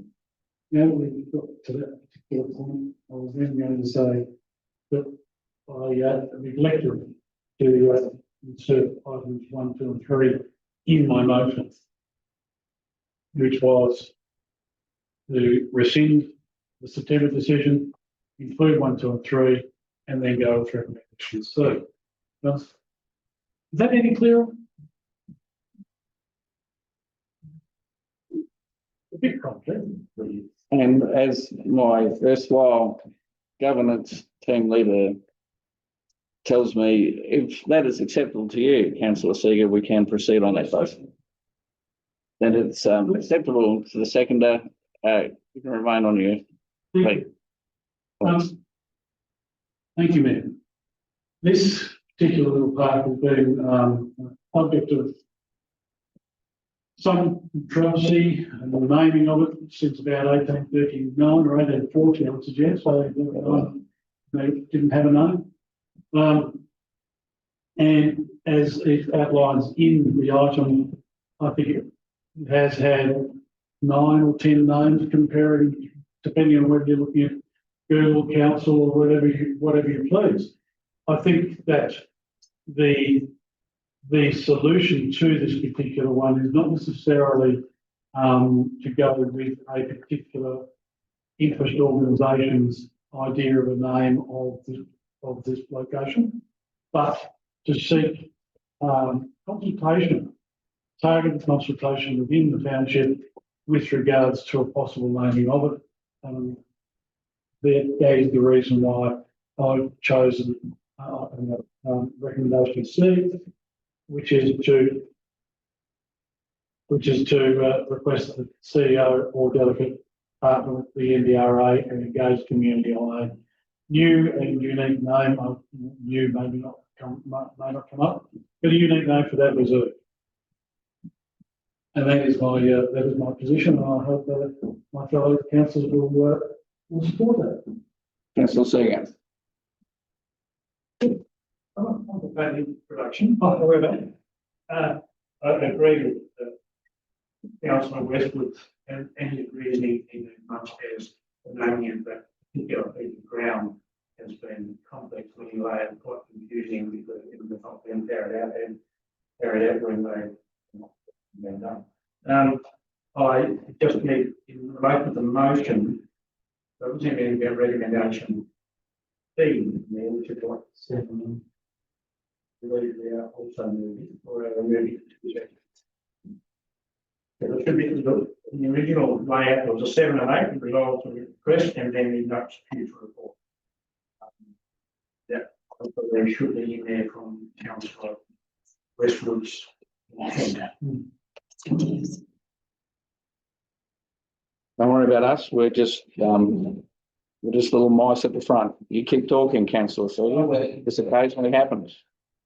My point being, I agree with Councillor Westwood that given the various names and locations being known by and the desire to name a particular name, I know in the interim officer's report that when the name we are seeking to rescind was being discussed, sort of a matter of how many different places in there and from road place. I think it's something for the community to have input into and decide rather than in one organisation and public consultation is their way to go. Even though for the happiness of the community. Any other member? Councillor Slasson. Of course. The NDRA is a passionate and active volunteer group who work tirelessly for NAM and surrounding areas. Not only do they organise community forums to better engage with the many organisations in the NAM and our districts and Newcastle Township, but they're also instrumental in organising events such as NAM Carols, the Christmas Twilight Market, and the MBDC. In addition, many district residents and members are active in working with council on various projects, and they work hard to promote the history and heritage of the district. There look to be more than a few inconsistencies with the history of this parcel of land at 84 Princess Highway, and I'm disappointed with the NDRA that their project to affix naming signage to the park entrance has been held up. Through no one's fault per se, but the inconsistencies in process and recording over the past years. This looks like quite an historical research project, and I'm grateful to staff who sought to get to the bottom of the reserve's ownership, legal identification, and long past historical resolutions of council. I can see in the historical documents that this site was indeed called Marketplace and was originally donated by Local Smiley. This would be a lot easier if it had remained as Marketplace over the years. While the agenda item notes the NDRA's wish for the reserve to be called Matthew Smiley Marketplace, and this seems reasonable for the history, I do concede that there are, by my count, a total of 7 other streets and reserves in the 5252 postcode that honour the Matthew Smiley name and historical significance. So I feel that the staff proposal to involve the NDRA and the community in creating a new name for the park at 84 Princess Highway is the most appropriate outcome here. The community will decide that they would like Marketplace included in the name in some form, and that would be good. I'd like to live in the community and the best known to the site. Do you have a question, please, ma'am? Sure. I just wanted to confirm that the NGRA will still have access to the $2,500 community grant of last financial year, and that extension might be possible on the third time frame until this process is completed. My understanding is that forms part of Councillor Westwood's initial motion. Notes that the award and so we're noting that that they've been awarded it. I don't see that there's anything in the motion that changes there. Thank you. Would any other person like to speak to this matter? Then Councillor Westwood to close. Thank you, Mayor. I thank both Councillors Seeger and Selassie with their input in this particular matter. I think it is complex, but this is the best way. Thank you. All those in favour? Carried. 1217, appointments to Community Grants Assessment Committee and draft revised terms of reference. You have 4 recommendations in front of you. I shall take them one at a time, unless there's a different motion. So I'll move to recommendation 1 and deal with that first. Do I have a mover? Councillor Westwood, seconded by Councillor Orr. And this is for recommendation 1, Councillor. Or do you want to move all 4 at once? No.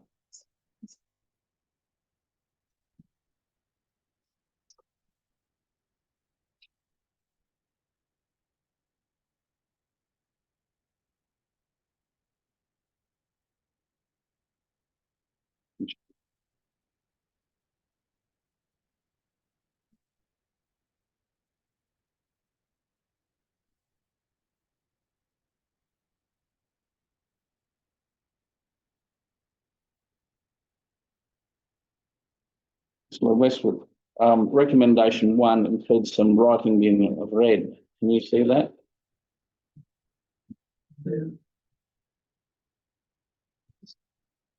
This is additional clause. Great. So we're just clarifying that it's everything that you see there in front of you. So Councillor Westwood to commence the debate.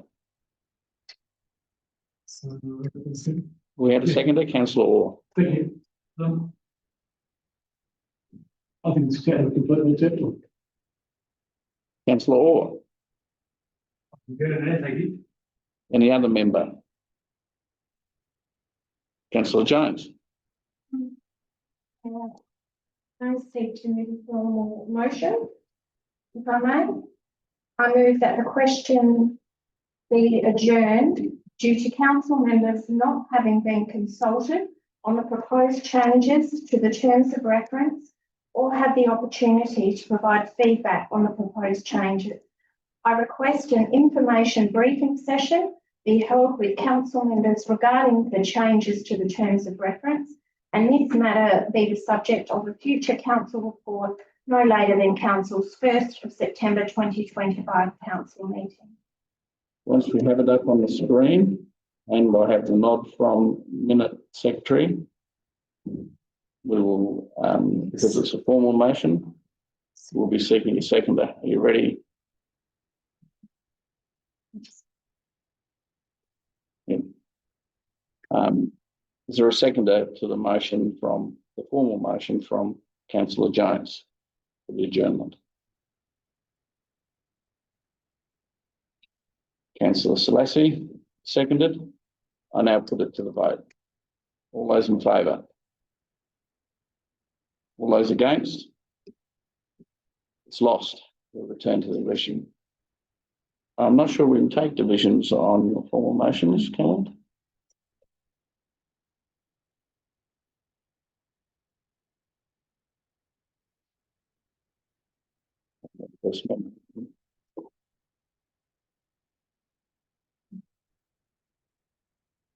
I've set aside the vote that was just taken on the formal motion to adjourn. Ask those in favour to stand. And I name them: Councillor Selassie, Councillor Grosser, Councillor Jones. Please take a seat. And the other people to stand if you can. And that's sufficient.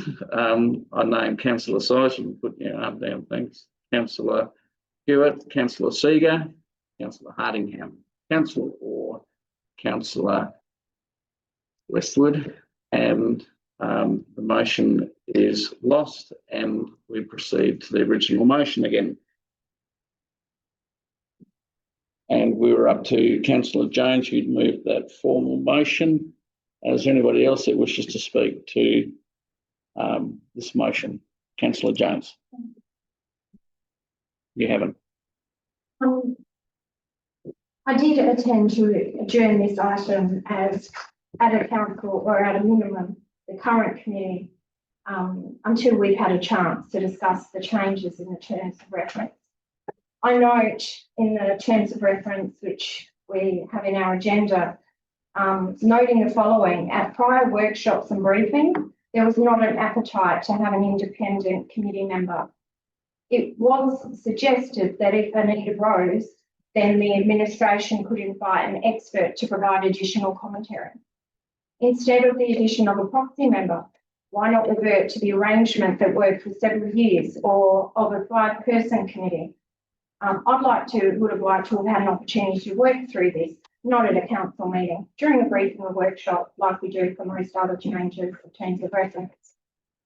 I don't understand why the electronic attendance from the community grant, only one member allowable, is different to the audit and risk committee where it's any member. Perhaps we didn't read the terms of reference thoroughly. As stated in the agenda information, the Community Grants Assessment Committee has not been consulted as part of the review. This review became more time critical as a result of the recent resignation of Councillor Hewitt from the committee. I believe the next committee meeting is scheduled for October-November 2025. Therefore, there would be ample opportunity to work through updating the terms of reference before then. Again, it's extremely disappointing that as a committee member, I'm only made aware of a resignation and updated terms of reference at the same time as the community in our agenda. As a courtesy, an email from the chairperson or administration would have been appreciated. Perhaps we weren't meant to know. Upon reviewing the previous updates of the terms of reference, I note that at the 6th of the 3rd council meeting, when we did appoint a chairperson against the standing convention of mayor, a conflict of interest was not declared.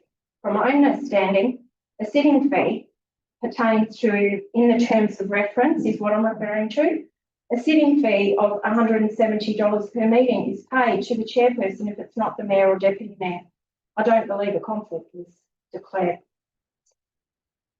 I would be pleased to receive further information on the above and also the procedural requirements that would have enabled us to defer this item for further consultation, because I don't believe we should be making changes to terms of reference without consultation or without a workshop and a briefing. Every other change of terms of reference we do. Why is this different? Any other member wish to speak?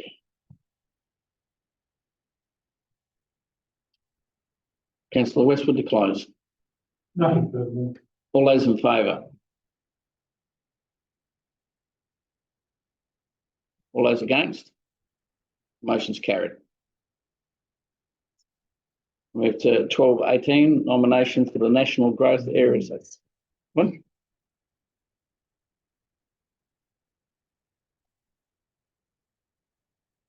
Oh. We still have 3 more steps to go. We need to go to recommendation 2 for the process. That can someone move that they recommendation 2? Councillor Westwood, seconded by Councillor Syes. Councillor Westwood. Councillor Size? Any other member? Councillor Westwood? All those in favour? All those against? Carried. Recommendation 3, appointment of council member. Can I have somebody move recommendation 3? Yep.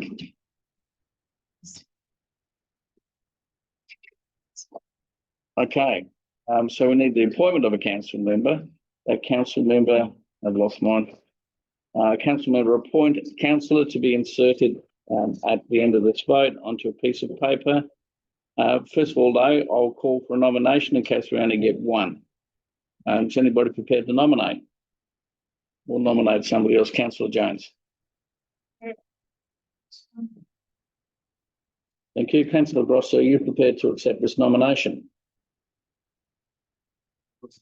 Last time, wasn't it? Could you stand up to speak, please? Yeah, it's a good meeting last time I served it. Wasn't a big sheet, but I said the nomination.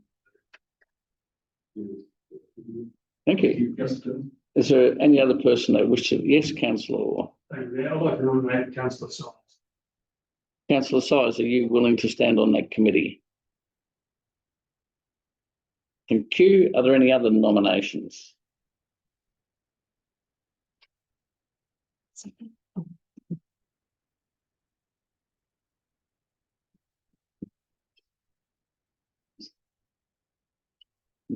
Yes. Okay. So, if you choose the 2 nominees, we allow for 2 minutes for a person to say why they should be the nominee. It's optional. And following convention, as the first person nominated, you wish to have 2 minutes, Councillor Grosso. Well, it's with this 14 years experience on the council, I have served. It's good understanding what really groups are out there, the groups that might be interested in applying for grants from council. I have served 1 term, the previous term on the grants committee, which I took seriously. I know it's a lot of work going through the applications, which that those that apply to filed a lot of information to substantiate their application. So to read it and assess against the criteria, it's a lot of work compared to that I've done before. So if I'm not being successful, I want to get things seriously and work hard to try to do that. Into finances, go to the most appropriate groups that need the funding. Thank you. Councillor Size, you can remain seated. You have a choice of 2 minutes to speak to why you should be the nominee.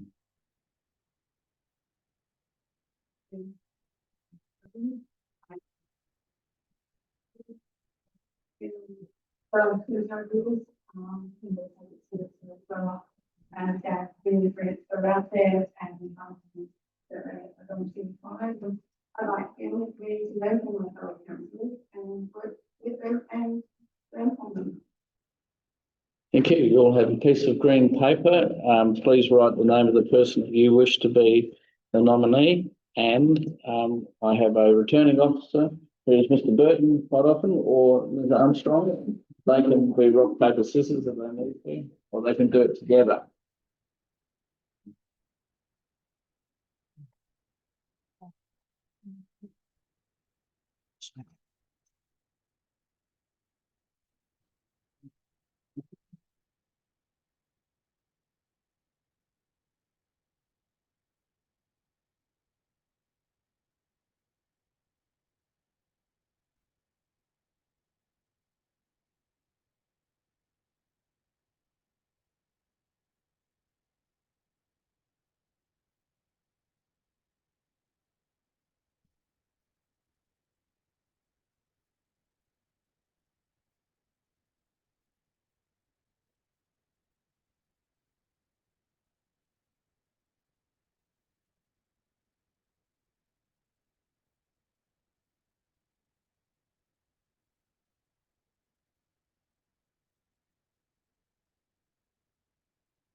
The result of the vote was that councillor Size is the nominee of council. I now seek someone to move that councillor Size be appointed to that committee. Councillor Hewitt, seconded by councillor Grosser. There is no debate. All those in favour? Carried. Congratulations, councillor Size, to your first committee. We're now going to do the same process for a proxy. I seek appointments to the position of proxy. Say again. We don't have a, sorry, councillor, please stand. Can you stand, please?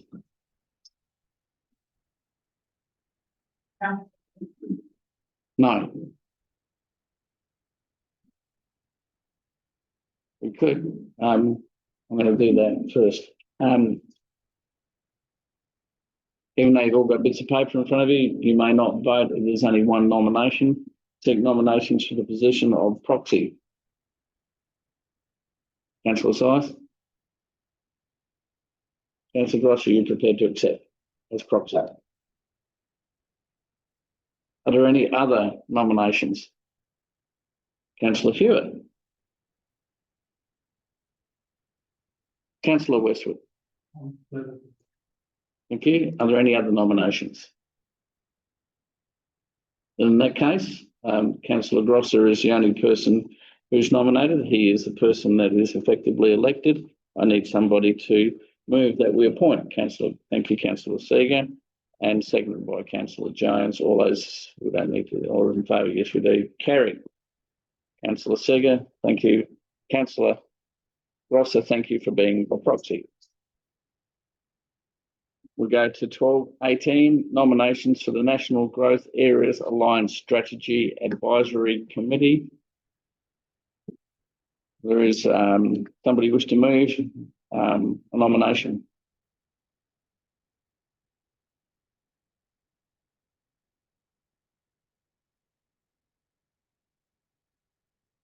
Councillor Selassie.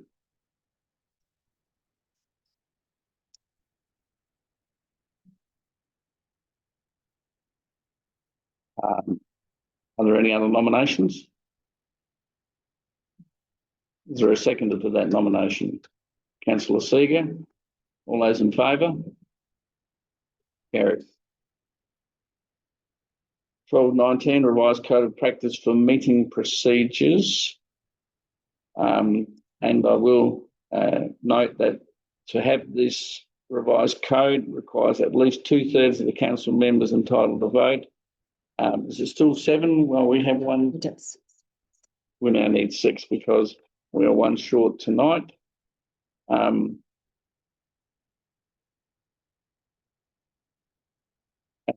revised code of practice is there before you. Would somebody move that way?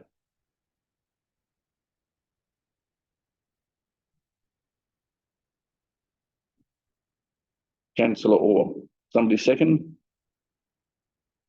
Councillor Size. Councillor Orr. Councillor Size. Any other member? Councillor Selassie.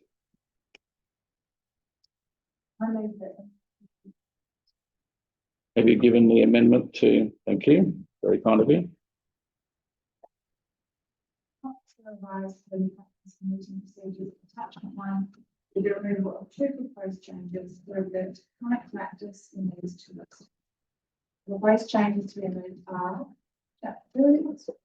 Chapter Part 2, Section 8.6 say the minutes will not record the background provided with questions on notice.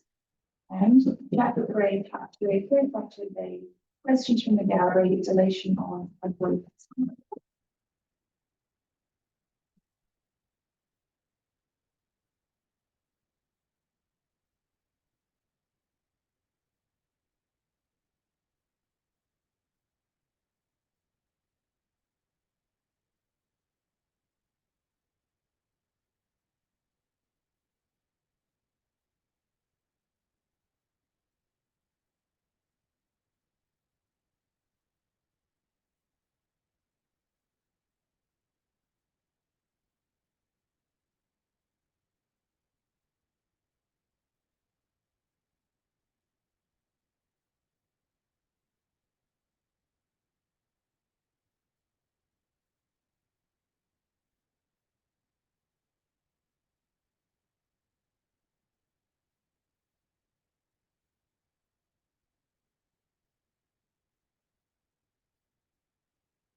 Do I have a seconder to the amendment? Councillor Jones. Councillor Selassie to speak for the amendment.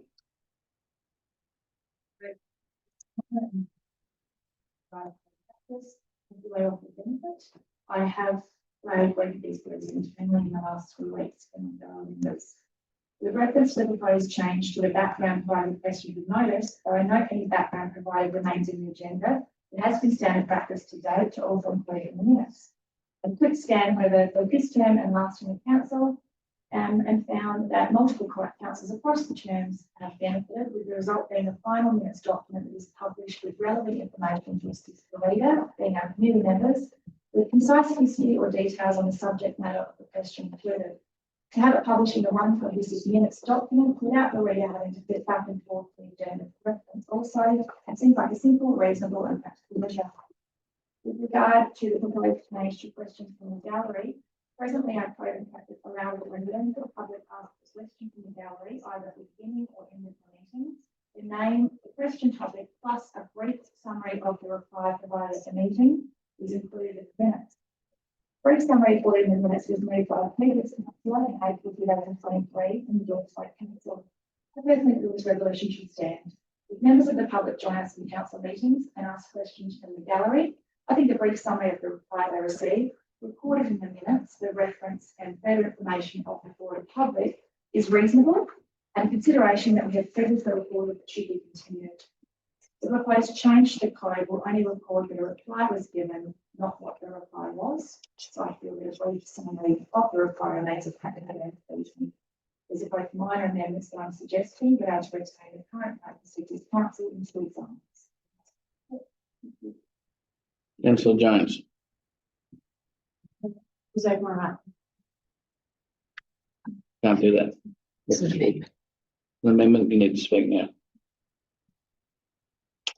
Any other person wish to speak to the amendment? Then I will put the amendment to the vote, and before you vote, I will note that it only requires a simple majority for the change for the amendment, because we will still be requiring a 2/3 majority for the actual motion. Let's be clear. We'll be voting now on the amendment put up by Councillor Selassie. All those in favour? Carried. We now revert back. That forms part of the motion, the amendment, that was successful. And we now continue on with the debate for the revised code of practice on 1219. And for the purposes, Councillor Orr and Councillor Selassie have spoken. Does anybody else wish to speak to the changes to the revised code of practice for meeting procedures? In that case, Councillor Orr to close. All those in favour? Carried.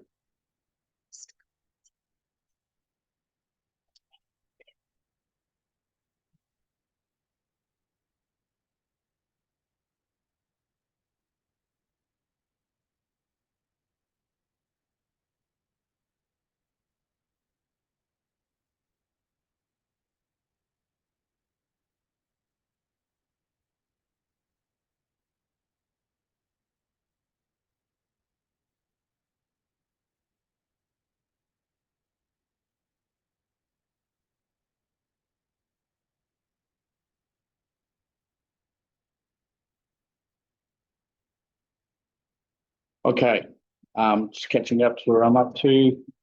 1220, Chief Executive Officer Behaviour Standards Complaint Handling Procedure. There was recommendation 1 or recommendation 2, and we can do recommendation 1 and 2 together. Somebody wish to move that way?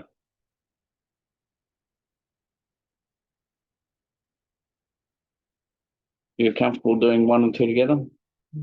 Seconded?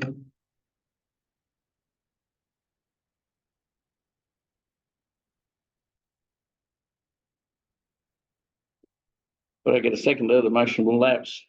Do I have a seconder? Councillor Size. Councillor Westwood. Thank you, Mayor. I think to say that the council, further report is that there's a gap that needs to be filled in the growth policy. Councillor Syth. Any other member? Councillor Selassie. I'm aware of this oversight, and this is the opportunity that as stated in the agenda item, the council as a CEO's employer has not resolved and will be relegated as a responsible person for the management of the complaint related to the CEO on behalf of the council. Now, I actually thought the process for complaints relating to the CEO would already be well matured in hand and operational. I've been very surprised this is not been the case, to my understanding, for 2.5 years. Reasons I thought the process was in place was due to the following examples. Within the Local Government Employee Code of Conduct Regulations 2018, under heading complaints, it provides in part that, and I quote, in the case of a complaint against the Chief Executive Officer of the Council, it must provide for the complaint to be given to the principal member of the Council, end quote. As noted in background point 7 of the agenda, Council's own employee behaviour and conduct policy is endorsed by the Corporate Governance Group and approved by the Council CEO last February states, and I quote, complaints about a Chief Executive Officer's behaviour and conduct that is alleged to have breached an expectation should be brought to the attention of the Council amendment, end quote. This is similar in our employee conduct complaint resolution procedure, which states if the complaint is about the CEO, it must be addressed to the amendment. A fourth example, Council's customer feedback policy, which was endorsed by the Audit and Council last year, states that feedback about the Chief Executive Officer will be dealt via the previously mentioned policy process, additionally confirms the next contact. The reason I detail these is because from the substantial body of documentation, I was left astounded that such a significant policy gap as this exists.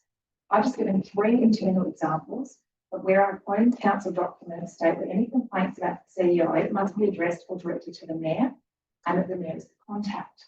I've also referenced state government regulations where it states that if there is a complaint against a council CEO, it is to be given to the principal member. Given everything I've referenced within the aforementioned documents, I believe it would be logical for a fair and reasonable person to form the view that the Mayor, as contact, is the manager of any complaint. Unless they have a legal background, council members and the board of public would not even know to query what appears to be quite the technical distinction. Whilst I'm grateful to see this agenda item, if endorsed, will rectify the matter, I'm still shocked that we have apparently gone for over 2.5 years of this council term with no process for formal complaints. The position of CEO assumes responsibility, but as of last year, there were $152 million in operating budget and over $600 million of assets.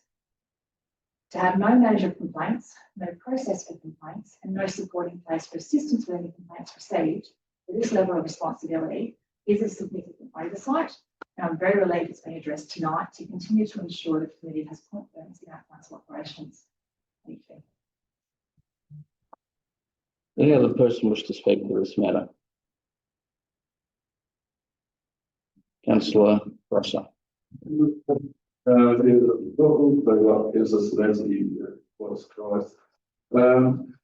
think the summary point 2, this council has not resolved the procedural guidance. Well, I think it's council to know that there's a gap, and it's hardly the right of the next members to be aware of, where the policy is needed and very like this. But I don't think that's looking at necessarily our ability. You can't scrutinise every policy of government to ensure that it's adequately covered. I don't know how it got missed. Obviously, we've got banks against employees to go to the CEO, as you expect, that's fine.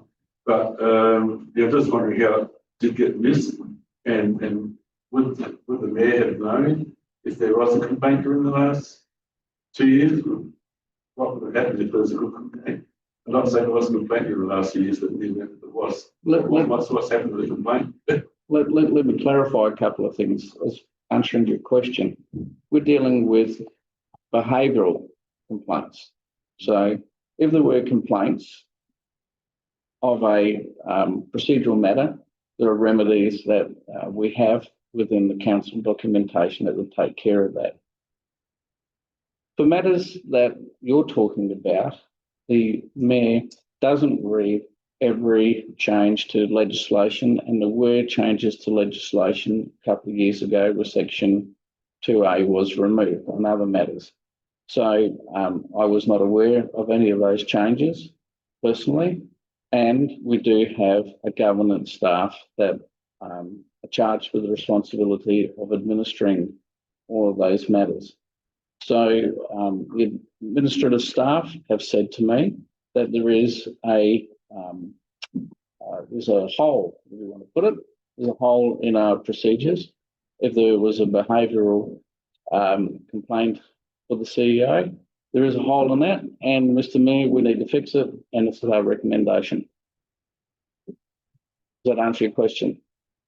So this is because there's a change of legislation and there was a change of legislation. the council at that point had government staff that told us that indeed any policy that in the draft. So Well, no, it's possible that before that we didn't have a valid policy, and to my mind, it doesn't greatly turn on whether we had a policy or not, because we have been identified that there is a gap now, and this is putting all of the procedures in place such that if there was a complaint of a behavioural matter, that before you and being debated, that I would be the person responsible for managing that complaint.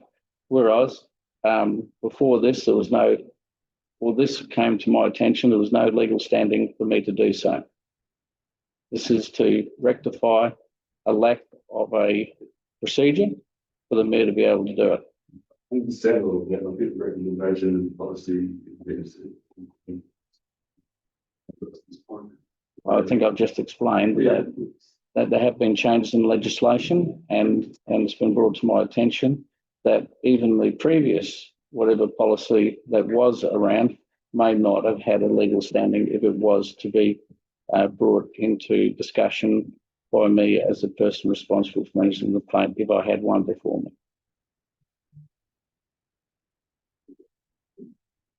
Thank you. Thank you for the question. Anybody else wish to speak to this matter? Councillor Jones. I'd like to thank Councillor Selassie for being so diligent and bringing this to the attention of council and, more importantly, our government staff. This clearly demonstrates the need for oversight on policies, procedures and strategic documents by elected members. Often it is frowned upon, but in this instance it's been beneficial. Thank you. For clarity, it's not normal for me to comment on another member's words, but this defect was brought to me by staff, Councillor Jones. Just for clarity and fairness. Anybody else wish to speak?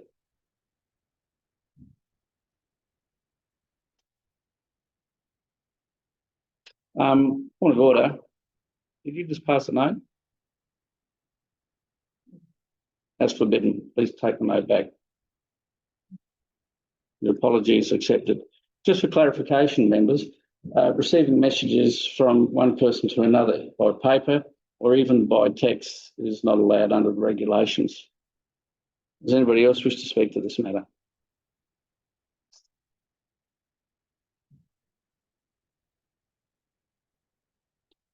Then the person who moved it in the first place is Councillor Westwood. Councillor Westwood, do you wish to close the debate? I do think that, as has been pointed out, there was a hole, it's been filled. I understand the feelings of certain people in regards to the lack of process in the past. We're here where we are now. It's done. Not quite. All those in favour? Carried.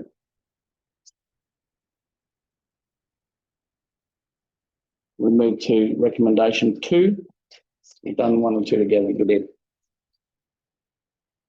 And we now need a separate motion to authorise that the mayor be delegated a budget provision of up to 10,000 for management of any single complaint should one come to him.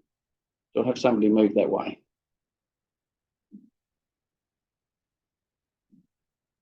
Councillor Selassie, seconded by Councillor Seeger. Councillor Selassie. Councillor Seeger. Any other member? You certainly can, Councillor. With that recommendation 3, will there be any transparency or reporting provisions pertaining to the expenditure? Well, we've dealt with recommendation 1 and 2. You're talking about dot point 3 in recommendation 2? Or what are you talking about? Expenditure. 3, and it also relates to question 4. Any expenditure pertaining to those complaints, as we discussed earlier in the evening, that there is a legislative requirement amongst any complaints or expenses pertaining to dealing with those. Does that same reporting requirement, will that follow through with this? I'm not sure, Councillor Jones. It says that that I be delegated a budget provision up to $10,000 for management of any single complaint. I would, if I did receive a complaint and if it went through to the end game of it, I would be aware of how much was spent on that matter. And if the matter even went past $10,000, we would come back to council for resolution, but I would be aware of it. I would need to take advice from governance staff about whether the annual report states that that has to be brought to the council if one did arrive on my desk, and if I did complete all of the procedures all the way along. I'm not absolutely sure 100% if that has to be reported in the annual report. I'll maybe suggest that team leader of governance could take that question under advisement or advise me now. We'll take that on notice. So we've had Councillor Jones speak or ask a question. Is there any other person who wishes to speak to this motion or this part of the motion? Nobody else? Then I return to Councillor Selassie to close. All those in favour? Carried. 1221, volunteer management policy. Do I have somebody move the volunteer management policy be adopted? Councillor Grosso, seconded. Councillor Size, Councillor Grosso. Just good to see Council proactively improving its processes for managing volunteers. I think for areas where you think people volunteers to get involved with volunteering. It's obviously it's a great thing for the community. It's the general supporting volunteers and doing so very well. So Thank you. Councillor Size. Any other member? Councillor Grosso? All those in favour? Carried. 1222, ward donations as appears in the agenda. Do I have somebody move that way? Councillor Jones, seconded by Councillor Selassie. Very late, but it is. And there have been late ones before. Provided you got a note, send her up.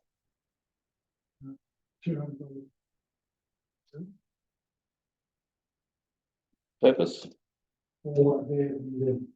Lovely. Good. There's more like notes. There's one more of that. It's June.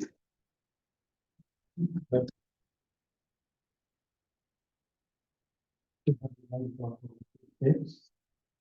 Of course it is. And that would go to the MBRO for their operating to their Christmas functions. Thank you.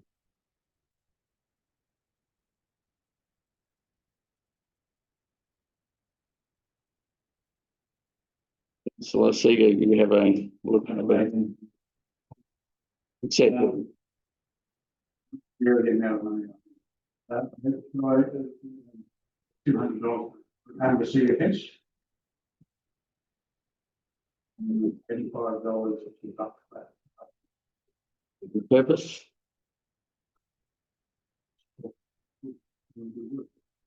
Thank you.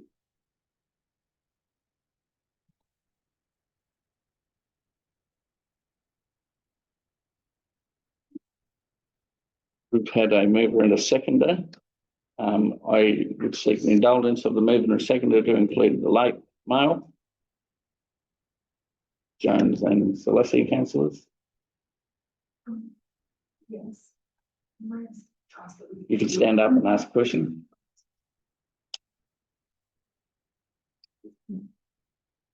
I thought we had them up on the screen.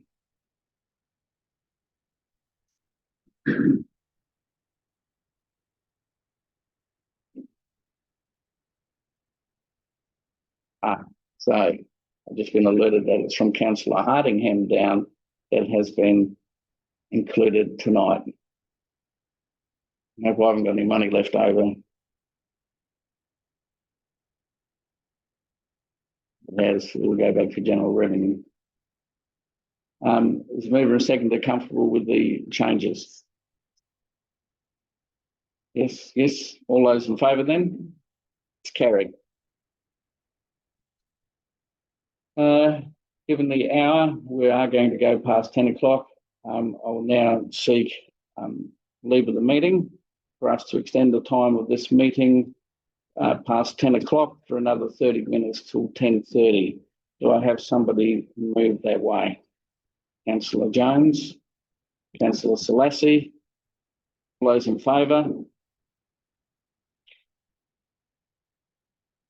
All those against?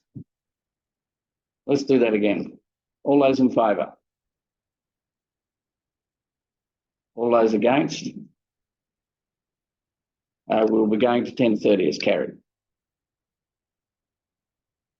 I now move to item 13.1, amendment to Parks Community Land Management Plan. And their information reports 13.1, we'll take them on block 13.2, 13.3, 13.4, 13.5. Do I have somebody move that way, please?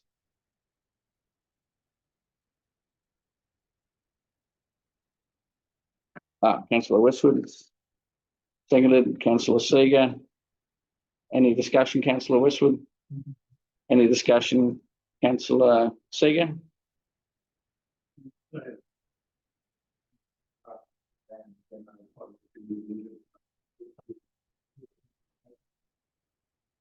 you. Any other members? Councillor Grosser. Just, I think the community has made the service very clear, but I think that's Thank you. Any other member? Councillor Westwood. All those in favour? Carried. Quarterly reports. We have one quarterly report for the RDA project report. Do I have somebody move that way, please?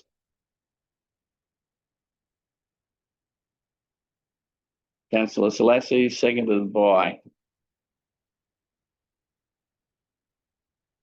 Councillor Westwood.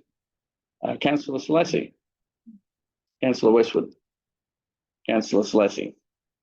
All those in favour? It's carried. The Mayor's report is up on the screen. I did email it today because I was also distracted by not getting it in on time. Apologies. But it has been circulated to members earlier today. And we also have a late entry from another councillor. And I'll seek someone to move that those reports be accepted. Councillor Seeger, all those in favour? Carried. We don't need a seconder to accept the reports. I thought. I know, but I've done it, so we'll just keep on moving on. Can I take it that retract what I just said, and through to this end of the meeting, do we accept the reports? Thank you. Reports are accepted. I should stick to my screen notes. We now come to the part where we accept questions arising from members of the gallery who may have questions about any matter that has arisen in tonight's agenda. Members of the gallery, I can see them. Members of the gallery, do either of you have any questions? Then I thank you for your attendance. In a couple of moments, you can stay till we actually move into confidence, but even when we do, you'll need to leave the room. So thank you both for your attendance tonight. At this stage, I now seek for someone to move that we move into confidence. Councillor Seeger, seconded by Councillor Size. Councillor Seeger, any member? Any other member? Councillor Seeger, all those in favour? Carried. We're in confidence. I'll wait till these lights go out before I proceed any further. Does that hurt? Didn't feel it.